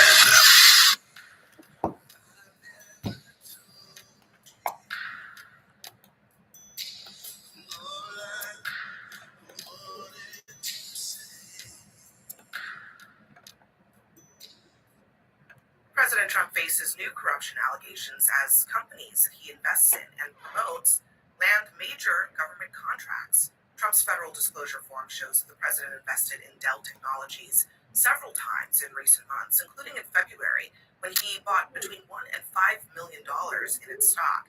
Then, just this week, the Pentagon awarded the tech giant a more than $9 billion contract. It really does, actually, I think what it shows is two things. One, perhaps the limitations of our ethics rules, which don't cover the president at all. So in some ways, he could do whatever he wanted to do. But it also just points to how easy it can be to profit off of the presidency, potentially. Yeah, interesting quickie dink is not the term I would use. I would use that as absolutely corrupt. He is the corrupter in chief. This is outrageous. No other president would ever get away with this level of conflict of interest. Now, not only Trump himself, but also his entire freaking family, his sons, his daughter's husband, his other daughter's husband. You know, they're making billions and billions of dollars. Don Jr.'s net worth went from 50 million to 300 million in 1 year. And listen, guys, we are back. You're listening to the Cleopatra Show. The time is 10:39. Of course, it's a Manic Monday. Today's show is in tribute to the life and legacy of Mr. Spencer Lee Jr., their friend and neighbor, and more of that, community leader, and a part of a rich legacy and institution here in the city of Chicago and throughout the state of Illinois. And we want to thank God for his life. And with that being said, on the manic tip of Monday, because it's been an emotional Monday, but on the manic tip, we're going to talk money. You heard the report. Do you find it troubling? The grift that keeps on grifting. The entire family, even baby Barron, that made some guap, some chop, dinero, money, I mean, longer than train smoke. And here it is. He's trying to sue. He being your president of the United States of America, the 47th president, is trying to sue the leaker. The leaker is actually in jail that leaked his tax releases. And that's something. They can get him in jail. That's another story for another day. A major Pentagon contract involving Dell Technologies has drawn attention because of the financial ties that could potentially benefit President Donald Trump while he serves in office. Is it a conflict of interest? For all of us, and I say us with my whole chest, I don't know how many checks away you are from the Poe House, but when you open up your stock portfolio, for the Americans that do have stock portfolio, because not all of us do you feel some type of way? I'm infuriated. You know, when you talk about conflict of interest, Martha, although she went to Club Fed, did a bid for this inside trading. He has the inside scoop. And you want to talk about epitomizing kickbacks, kick the contract to a no bid with Dell Technology and made money off the front and the back end. If that don't equate to orange, I don't know what does. And I'm not talking about Trump's skin color. I'm talking about the outfit I need to see him rocking. Okay? Now, because many of us will never live to see as many lifetimes as it would take to even be in the room, let alone to pull off a grift like this, does it offend you? Particularly at a time where America is devastated. And he said he doesn't care not even a little bit about the pain that we feel when we pull up to the pump. And I'm talking about the gas pump. Everything's skyrocketing. Everything is inflated. And he's making billions. The Pentagon's new $9.7 billion contract with Dell is raising questions about potential conflicts of interest after President Trump touted the company's products and purchased significant amounts of its stock. The United States Constitution has a clause that was designed to prevent presidents from profiting from their position. But critics argue that the modern business arrangements have created gray areas that make it difficult to separate public service and private financial interests. Bottom line is this: should presidents be allowed to earn money from businesses connected to government contracts? Now, I'm going to tell you, in the world 1.0, not 2.0, 1.0, you go to jail for this. If we were to use Governor Pritzker and his influence as governor, and he did the same behavior, go to jail. Mayor Johnson, same behavior, because they have influence. So why is this even a question? 773-591-1690. From week to week, day to day, it's very hard not to report about said doings. But here it is. I continue to report to us that more than 70% of the beneficiaries of SNAP benefits, supplemental and nutritional assistance programming, are children. And yet the Republicans passed the big atrocious bill that essentially will take food off the plates of millions of Americans. The vast majority are children. Yet your president got time to make billions of dollars off your tax dollars that he's kicked back to Dell Technologies. That's one of many of crimes that we can talk about. Does it bother you? And then some of you all will revert back to your usual. Well, what about such and such? I'm talking about the man right now that is the commander in chief. That's President Donald Trump. I'm going to the phone lines because I did ask the question. On 1 to 5, 5 being the happiest, how do you feel about, your life in Chicago, throughout the Chicagoland area? I'm at a hard 3 because some inequity that's faced and riddled systemically throughout Chicago that just does not make me happy. But when I'm in my happiest space is in my own domicile, right? I can control the weather. When I leave out my house, yes, I'm not happy. I'm very upset. I just can't accept anything. And And despite my efforts, I can't change it overnight either. It's going to take a collective body. So that's me. I'm going to the phone lines because I see you, Israel, Jay, and Pam. I'm going to take Israel call. Israel, talk to me. Welcome to WVON. Thanks for taking my call, Queen.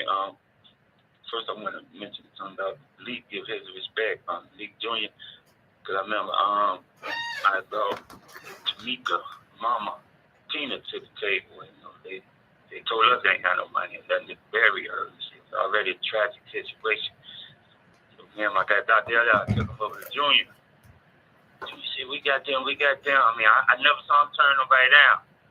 But they picked the most expensive, extravagant, and he still didn't turn down. I ain't getting involved with it, but after that, because I know y'all been in and all that, and I thought I put it on Facebook. So we lost a great man in Junior. Because I had a little more relationship with Senior, because unfortunately, 2 years ago, I had a bonus daughter that was murdered by her baby mama, baby daddy. And they ain't had no money, and he helped raise them.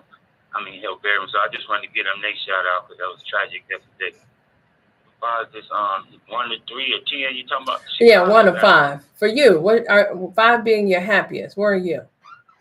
Because of what side of town I'm on, because it seems like it's a toxic cloud. That's fair.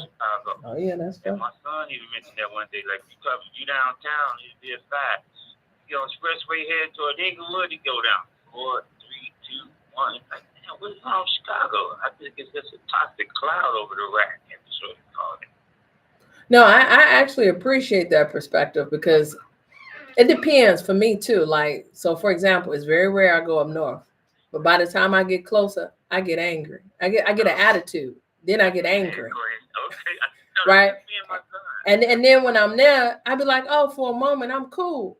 And then when it's time to leave and I realize I look back and whether it's my rear view or I just turn around, I'm angry again because, again, equity. That's what I'm talking about, right? So I agree with you on that geography piece. Like, I just get pissed off. I agree. Oh, it happens. And on top of that, with your love with Ramika's mother, I agree with you. I ain't never seen, and I said I ain't never seen Spencer turn down nobody. Nobody. I mean, I've seen some precarious situations where I'm trying to tell you that speaks not only to his humility, but his commitment. And that is a good part of his legacy. You see what his last post he said? Yeah, I did. Wore me out. Yeah, I done wore out the funeral director. I wasn't going to say it, but it hurts me because it made me also think, be mindful of what you post. You got to just be mindful about just the power of the tongue. And I teach that lesson a lot to my baby sister. So I did see what he last post, and he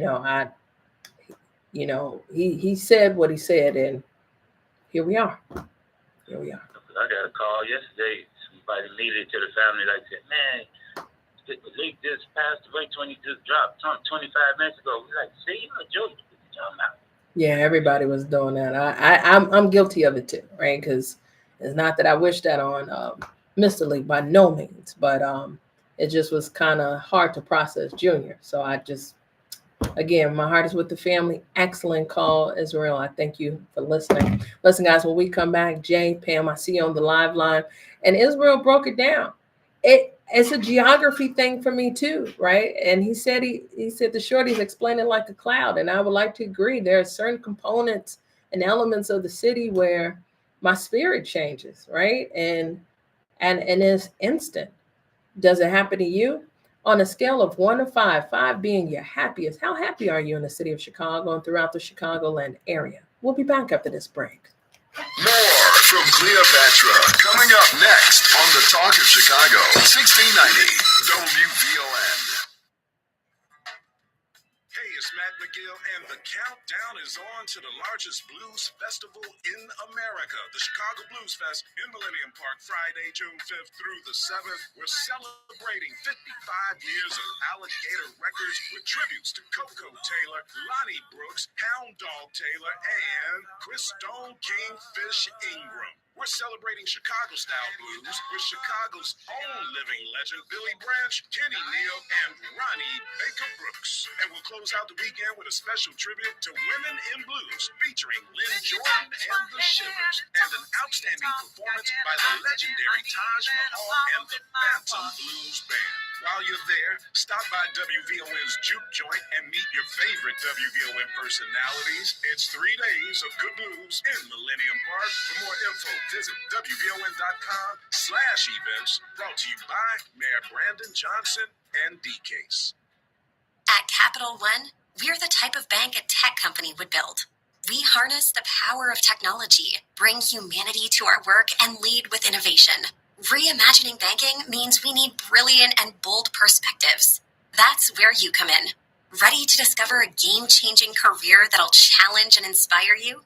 Check out CapitalOneCareers.com to build a future we can all bank on. That's life at Capital One.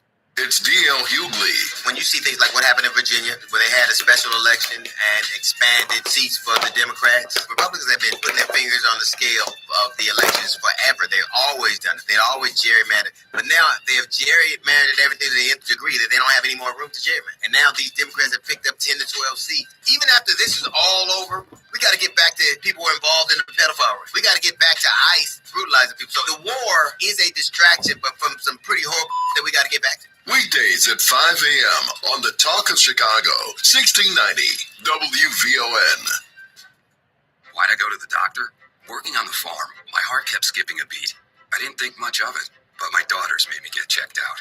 Turns out I have atrial fibrillation, which increases the risk of stroke about 5 times.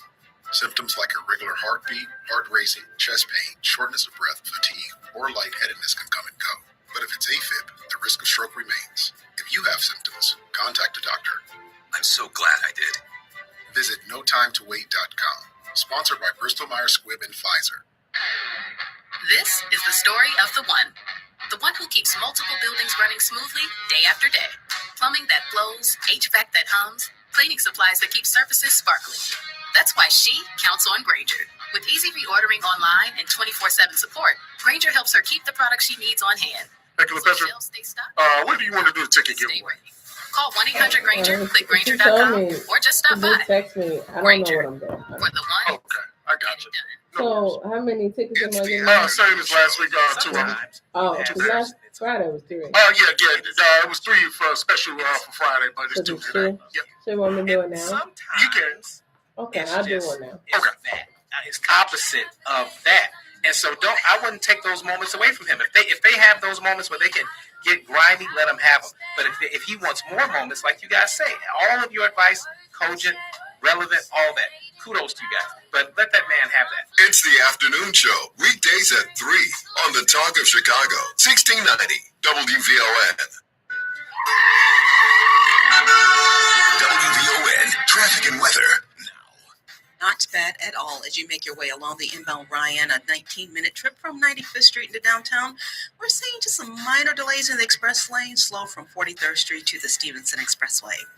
The Bishop Ford, Tuskegee Airmen Memorial, and DuSable Lakeshore Drive, things are nice and quiet there. If you're on the Stevenson, you're looking at just about 45 minutes from I-355 to DuSable Drive, 36 traveling out. Still about a 50-minute trip along the Eisenhower from Thorndale to the Burns Circle. That outbound trip just bumped up to 53 minutes. And as you make your way along the Kennedy, much better now, down to 25 minutes in from O'Hare to downtown. You're looking at a 25-minute trip to the airport as well. Taking a look at our weather, cloudy and mild, temperatures topping out in the 70s tonight, right around 53. We just went up a degree. It's 61 at O'Hare, 61 in Glenwood, and 61 degrees here at the Talk of Chicago. That's a look at traffic and weather now. I'm Anna Pernoy on the Talk of Chicago, 1690 WVON. Now back to the Cleopatra Show on the Talk of Chicago, 1690 WVON. And now back to the...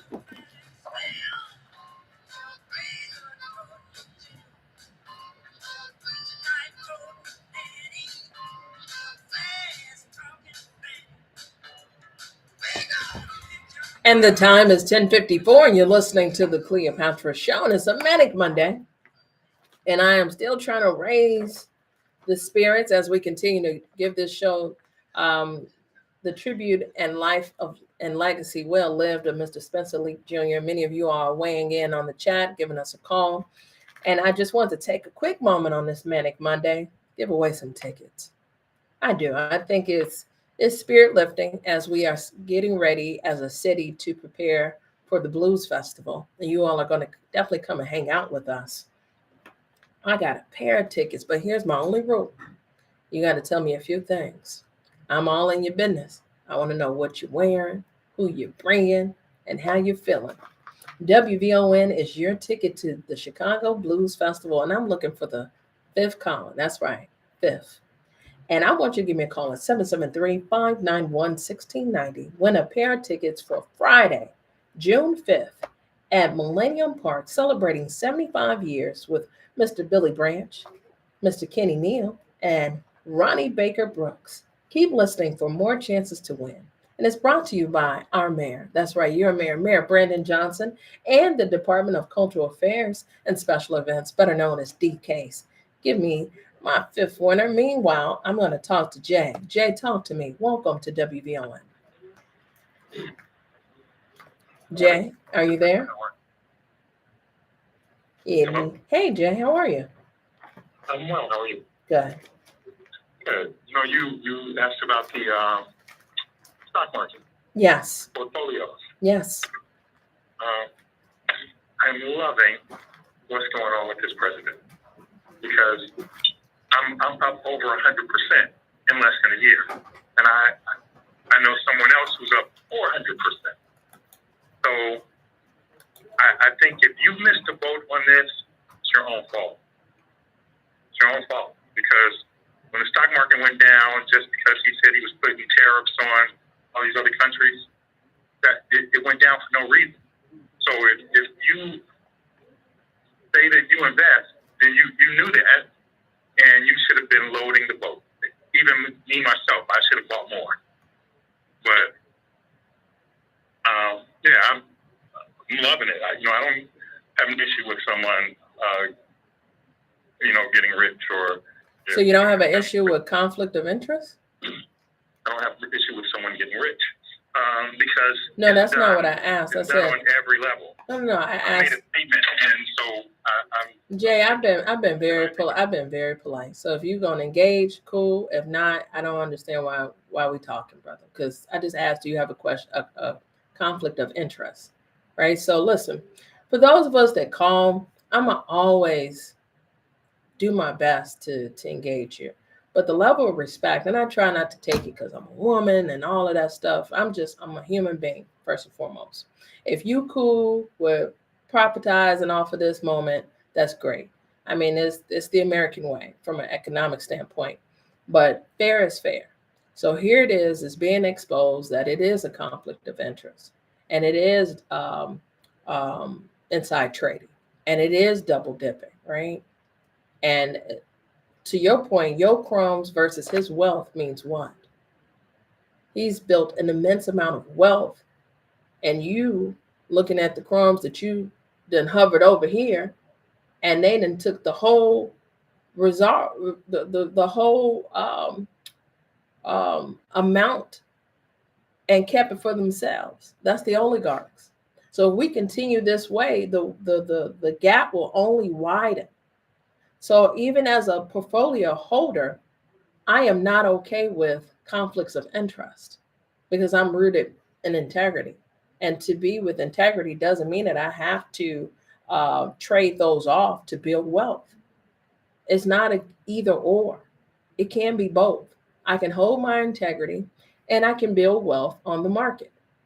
I don't have to support oligarchs from stealing from the economy. And everybody's in on it. And the little crumbs you walked away with, it doesn't amount to a hill of beans to what they've stole. Now, I think I got my 5th caller. Are they there? All right, let's talk. Who am I talking to? Talking to Carol on line 1. Hey, Carol. Thank you so much. I'm so excited. I'm excited for you. So tell me, Carol, what you wearing? Oh, since we're going to be outside and probably something very comfortable. Haven't figured that out yet. Okay. Any particular color? Leading the way. Any particular color? No. Do you have any suggestions? What do you wear? You know what? I haven't thought that far, but it will be comfy. It's going to be cute. Maybe a little eye popping because folks gonna be like, I didn't see you. I'm gonna make sure you see me. Now, who you bringing? Yeah. I think I'm going to bring my sister, Shirley, because she just had a birthday Monday, and I owe her a gift, and I think this would be a really cool. I'm trying to tell you, especially a good investment like that. I love that. So some sisterly love hanging out. And then does anybody excite you? Billy Branch, Kenny Neal, or you all have any preference? I don't. I'm here for the experience, though. So. Well, there it is. Well, you make sure you tap me and the WVON family here. We look forward to seeing you, and thanks for being a winner. Thank you. Enjoy the day. Absolutely. Listen, guys, when we come back, Pam, Marguerite, I see you on the live line, and I see you all in the chat. On a scale of 1 to 5, 5 being your happiest, when you think about Chicago and Chicagoland area, where are you? I'm at a hard 3. And King Israel and I just talked it out, but I want to hear from Pam and Marguerite. We'll be back after this break.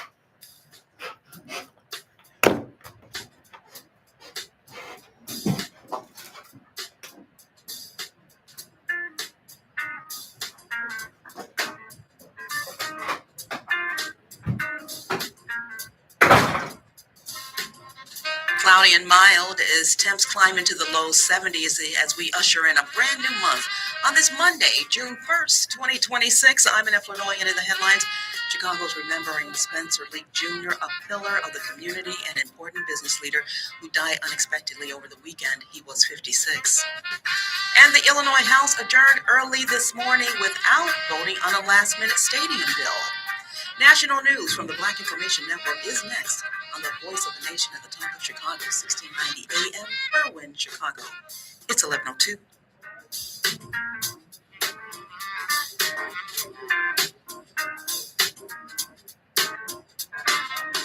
PIN News Now. A clash over transgender athletes and high school sports in California. Republican frontrunner in the governor's race, Steve Hilton, spoke at a Save Girls sports rally. Gavin Newsom, you say you reject the insanity of biological boys and girls sports. Well, why don't you do something about it then? At the state track championships, A.B. Hernandez won 2 events as protests erupted outside. Officials say rules allow shared titles in such cases. A California judge has denied Bill Cosby's request for a new trial after a woman, Donna Matzinger, won nearly $60 million in a sexual battery lawsuit. The jury found Cosby liable, and the judge rejected efforts to overturn the verdict. And the grandmother of Juneteenth is releasing a new book ahead of the holiday. Activist Opal Lee's memoir, A Committee of One, How Faith Plus Action Equals a Purposeful Life, highlights her advocacy. Get BIN News now on demand 24/7 on the iHeartRadio app. Back to Terry McCready. A federal judge is agreeing to review President Trump's roughly $1.8 billion anti-weaponization fund after several former federal judges questioned its legitimacy. New Jersey's Black Senator Cory Booker on ABC's This Week sounding off about money that was established after Trump's lawsuit against the IRS over the leak of his tax returns. From taking public funds and doing whatever they want with no checks and balances, his president is giving us a master's class in our own democracy by tearing it down. This is ridiculous that a president should be able to appropriate money to himself, Congress's job, and then give it out to people who beat police officers on January 6th. So I'm going to be doing what I've been doing the last couple of weeks, which is reaching out to my Republican colleagues. I'm in good conversations right now about doing things in a bipartisan way. A U.S. district judge in Florida ordering Trump's lawyers to respond to the motion filed by 35 former federal judges who argued that Trump basically is both plaintiff and defendant in the case. The judges wrote the lawsuit is itself a fraud on the court. President Trump discussing a final determination on a memorandum to extend the ceasefire with Iran for 60 days. In a post on Truth Social, Trump said Iran must agree they will never have a nuclear weapon at the Strait of Hormuz, must be open immediately with no tolls.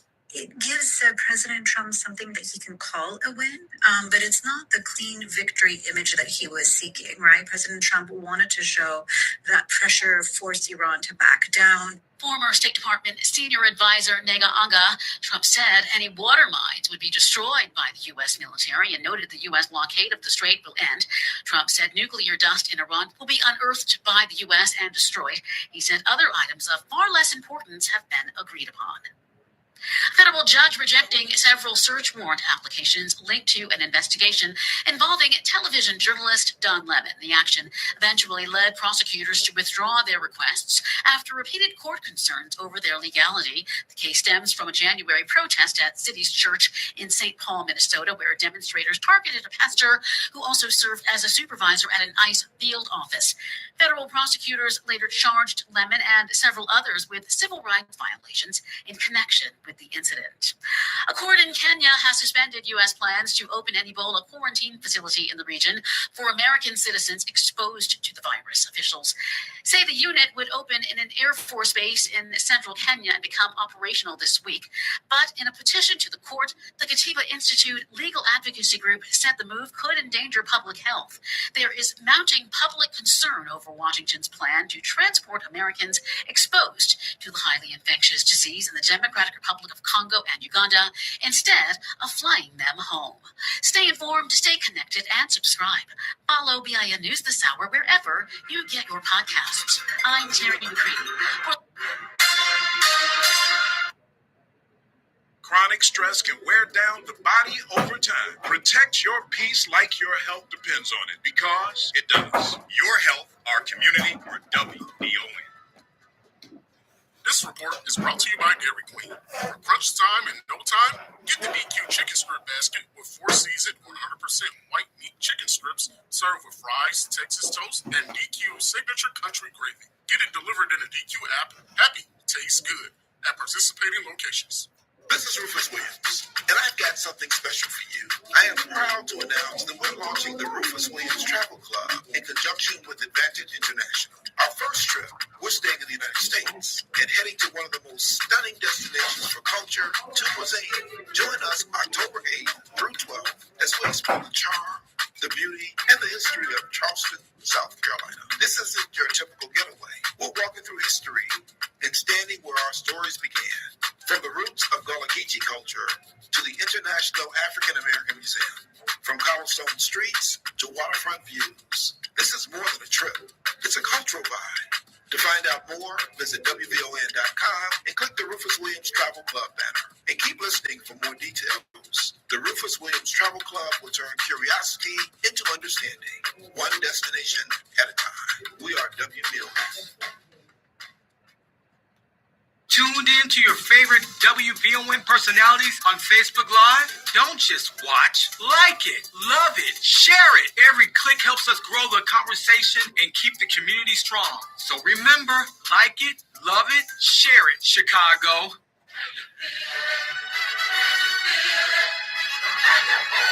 Can you feel it? The soundtrack of our lives. A Ravinia Black Music Month feature showcasing music that makes us think, love, cry, feel, act, and move. Music that reflects our stories. Can you feel it? The soundtrack of our lives. James Brown, say it loud, I'm black and I'm proud.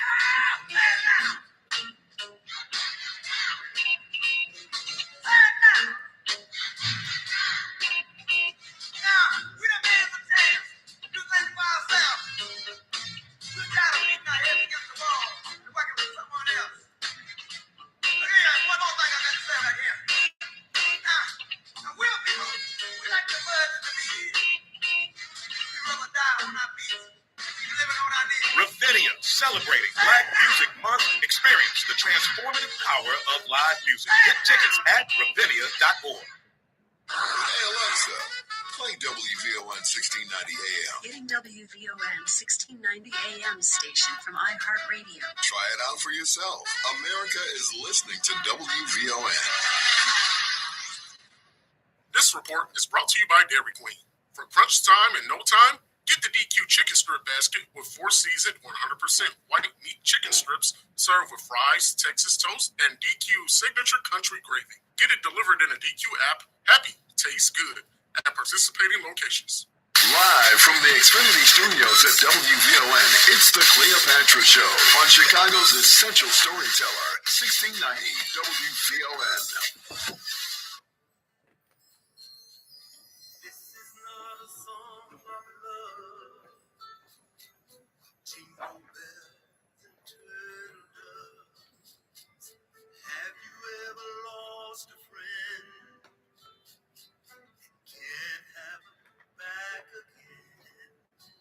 And listen, guys, we're back. The time is 11:10. You're listening to the Cleopatra Show.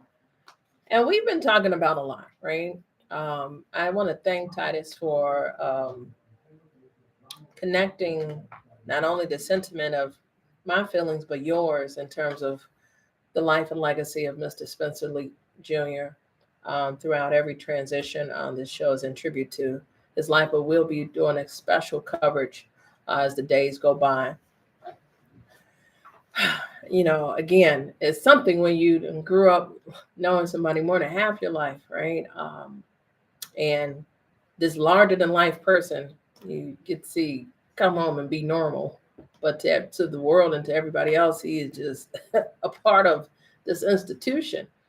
And as you grow older and come to understand to who people truly are and all of what they've given, man, so much humility is in that. So I just thank God for the journey. That's all I can say. I want to raise up Tony's point before I bring in our special guest. And I see Patrick, Joe Citizen, Pam, Marguerite, Eddie. I'm going to get to your calls. Tony Snow said, inside info is how most get rich in the stock game. The rules are for outsiders, unfortunately. And Tony, so who did Martha piss off? Because usually when you go down for inside trading, you'd have made somebody mad, right? So I would agree with this statement, but essentially, not when it comes to the president. Not when it comes. Do we not have any type of standard anymore because he's he or because of a time such as this? Whereas you heard the woman in the clip, if this were any other president, but it's not. And that's what I keep reminding folk. It's not. It's Donald Trump. And the grift keeps grifting. And the family has made billions off the backs of working families here in America. And it ain't right. It's just the bottom line. And for those that say, well, if it were me, I would, but it ain't you. And you not him and he not you, nor will you ever be. You wouldn't even be allowed to work at a casino, even though they all folded. He made sure the only brother that was forward facing was never seen again because he fired him. So at the end of the day, is right wrong and wrong right? What is this? So I want us to chew on that on a Manic Monday because it bothers me. Because I work hard for my little portfolio. And when you think about, and it's not little, to have a portfolio is a big deal. But when you think about most Americans, the average American doesn't even have that unless their company has invested. And for you to abuse your position and make money off of it, it's illegal. It's no other way around it. It is what it is. But is it illegal for some? And that's the game we keep playing. So I'm going to go to the phone lines. I see Donnell Suggs is going to join us shortly. I want to take a quick call before he does so. Let's talk to Marguerite. Marguerite, welcome to WVON. Okay, it's Marquita. Oh, Marquita, forgive me. Oh, no problem. I have to take a deep breath because what you just said and what angers me is that I'm a federal employee. I'm at the bottom of the totem pole, though. There's no way that I could have gotten away with what this man is getting away. I don't understand why people don't see the man as just robbing us right in front of our eyes, audaciously. And we saying it's okay? No. Because I know if it was me, I'd be under the jail, if I even be alive, while this is kept. Okay. Let me take a deep breath now. I'll give, as far as the city, a 3. And I'm going to tell you why. And it's not because of Brandon Johnson. It's because of the previous people that have led this city over a decade and allowed our community to have to wreak havoc. Right now, I'm upset because we done lost drugstores, grocery stores, banks. Right now, we're at jeopardy of possibly losing our postal facilities. If we lose that, where's the community? So I'm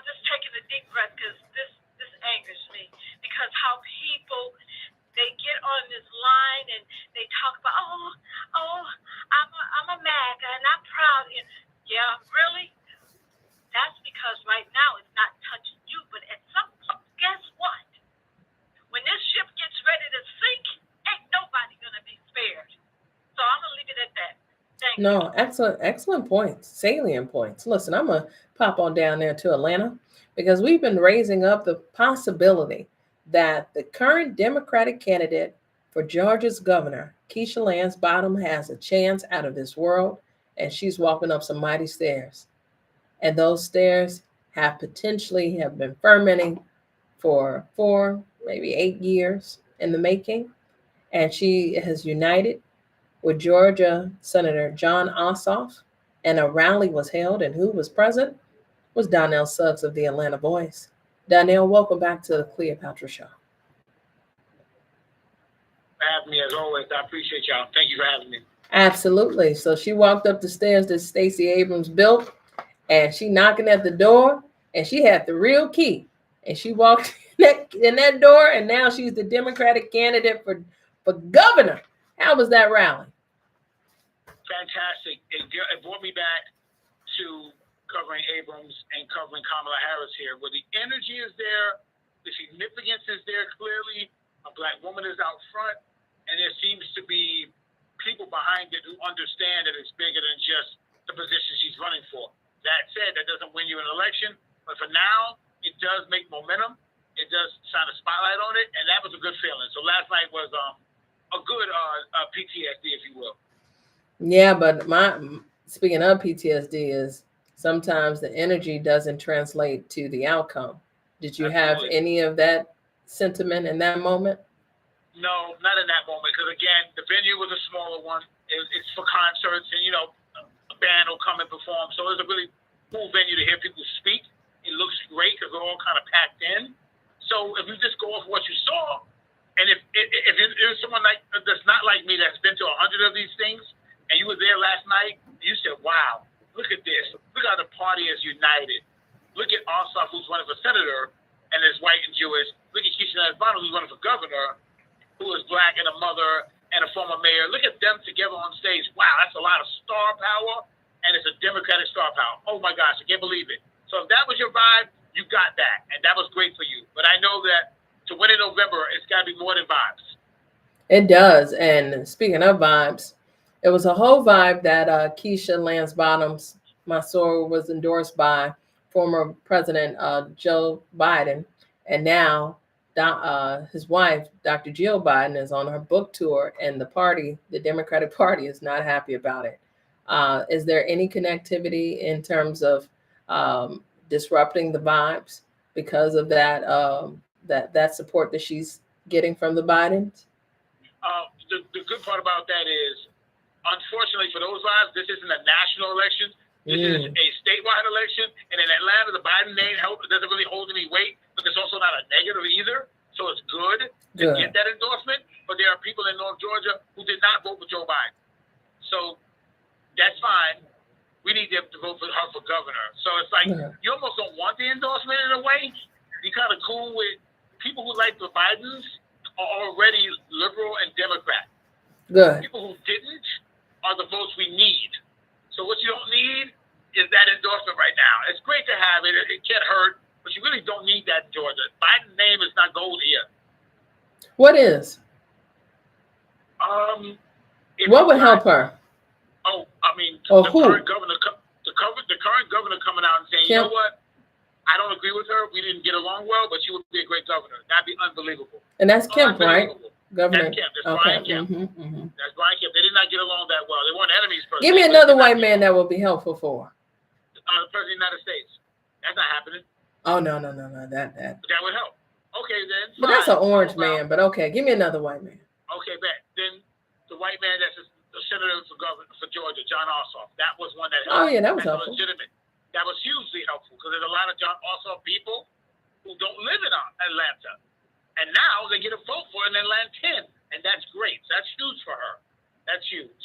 So that white man's endorsement is a legitimate endorsement.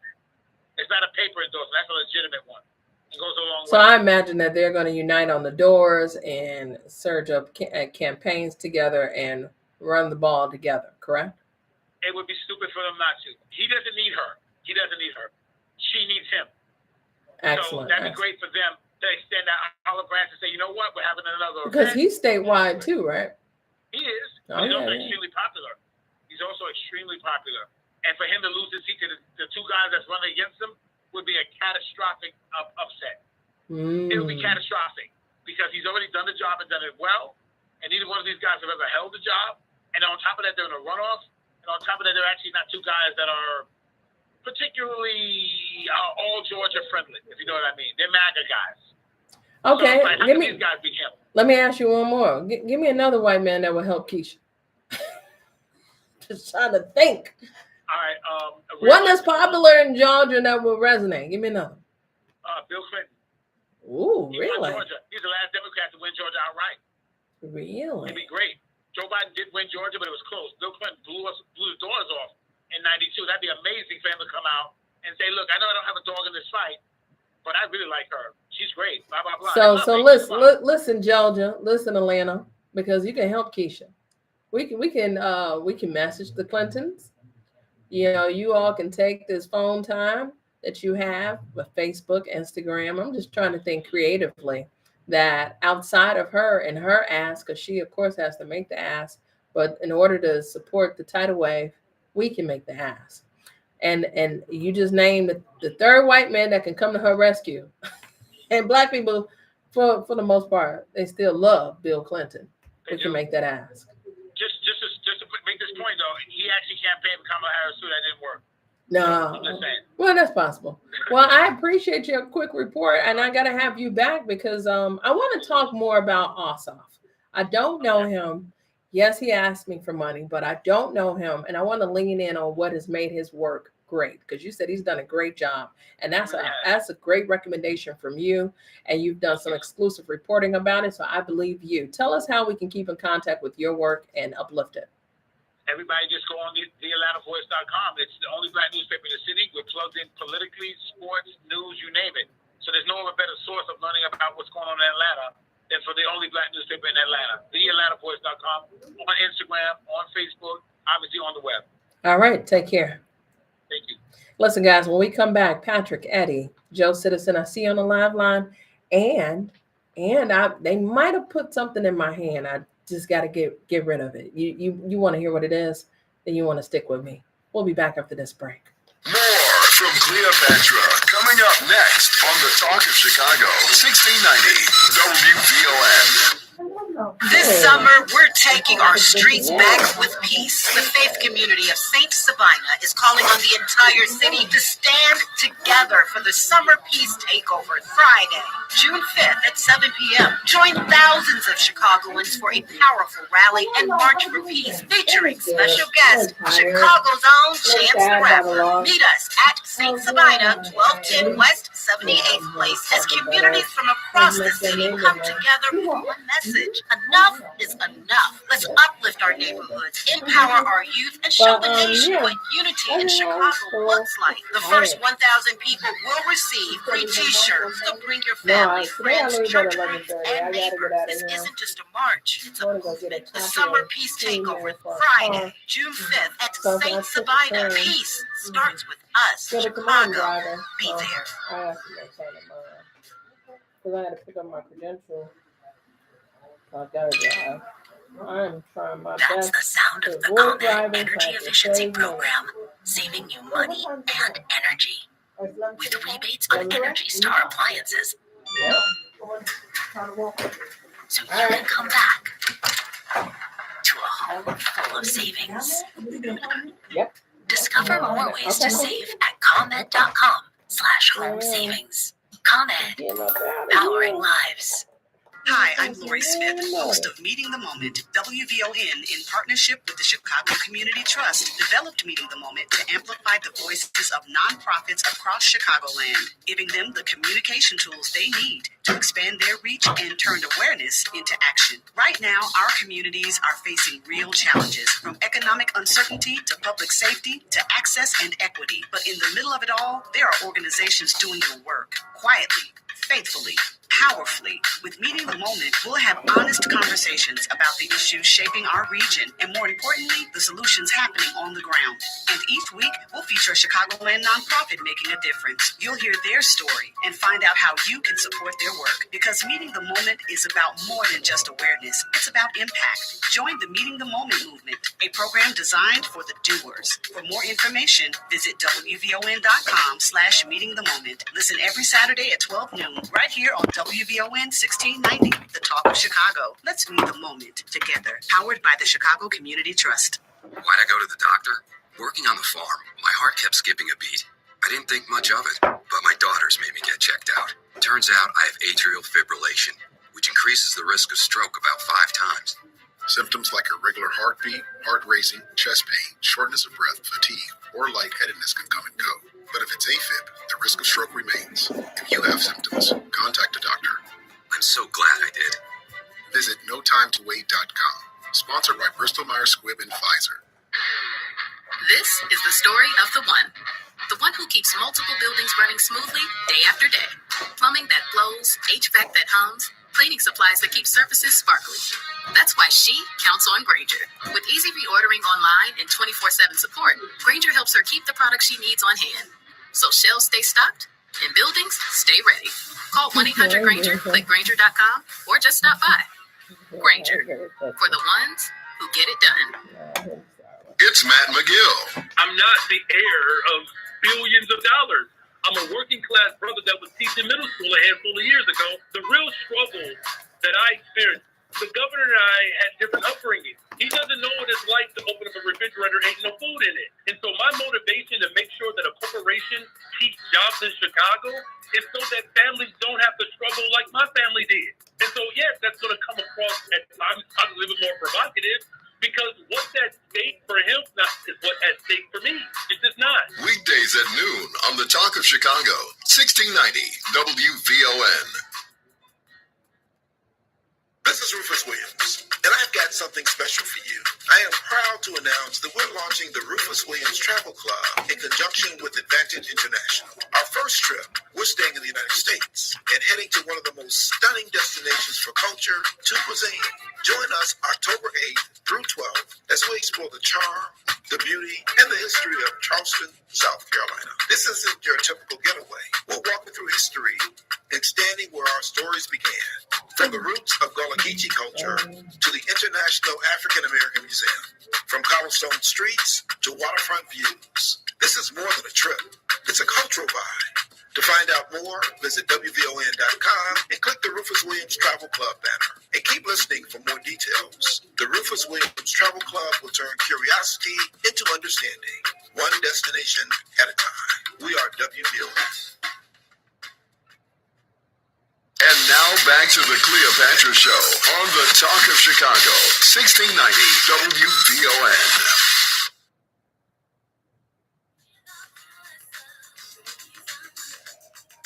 And listen, guys, we are back on the Cleopatra Show, and I'm going to give away these last tickets. I thought I was going to hit some blues.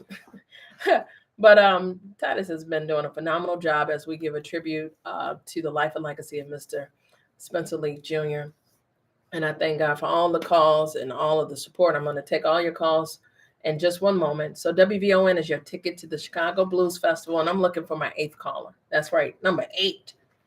Give y'all something to do. 773-591-1690. A pair of tickets is yours for this Friday, June 5th, and we're hanging out at Millennium Park celebrating 75 years of Mr. Billy Branch, Kenny Neal, and Ronnie Baker Brooks. Keep listening for more chances to win. It is brought to you by our mayor, your mayor, Mayor Brandon Johnson, and of course, D-Case. That's right, the Department of Cultural Affairs and Special Events. I'm looking for caller number 8. Meanwhile, I'm going to talk to Joe Citizen. Joe, what's on your mind? Talk to me. Welcome to WVON. All on short Mondays, but I felt I had to respond to the cautionary tale that not all kinfolk are skinfolk. Now, you had a caller whom revealed his utter disregard to the Black legacy. Now, I too made money during this present administration, but when I think about Spencer Lee, who had what I always called the final occupation, Junior died. What does that make of his business, since Senior is the only one left, unless the brother or sister's there to take over? When I hear this caller call in, all due respect to him, we both made some money. But to think that all the reason for having WVON around is because we shouldn't think like that. A cautionary tale that not all kinfolk are skinfolk. Excellent call. Listen, let's talk to Patrick. Patrick, talk to me. Welcome to WVON. Hey, Cleopatra. Hey. The problem I got is when you mention insider trading, you cannot discount Democrats. They do the same thing. Oh, I agree with you. Okay. I agree. And when they have power, they don't do anything to stop that. So they all in it together. And what upsets me is we keep pointing our black people to one person, like that one person is the only one that's doing something. Donald Trump didn't raise my mortgage $400 a month. Democrats did that. Okay? I don't agree with that. But listen, we'll have to debate that at another time because I'm looking at State Farm some kind of way. That's when my ESCO going crazy. What's our 8th caller? And Eddie, I'm going to have you call back. I saw that you called. I couldn't take all the calls, and I apologize for that. But I definitely want to raise up our winner. Our winner is Miss Reggie. Miss Reggie. She on the live line? Hey, Miss Reggie. How you doing? I'm good. Is it Miss Reggie or Mr. Reggie? It's Mr. Reggie. Mr. Reggie, what you wearing? What you hanging out on? What you rocking? I got a really nice Miles Davis t-shirt. Excellent. Black and gold that I plan to wear. And then who you plan to bring? Take my wife, Joanne. And that's right. And how long y'all been married? We've been married 31 years. Well, amen and blessings to you. Make sure that you all tap me, and may God continue to strengthen your marriage. And what has been the key? I think just like somebody said a few days ago, happy house, happy spouse, happy house. I kind of like that. Right on. I do too. All right. Well, I look forward to seeing you, Mr. Reggie, and your beautiful wife. And listen, guys, there are more tickets underway, so make sure you're leaning in with your ears. Maddie Matt is up next, right after Black Houses Matter. You don't want to miss this. Oh.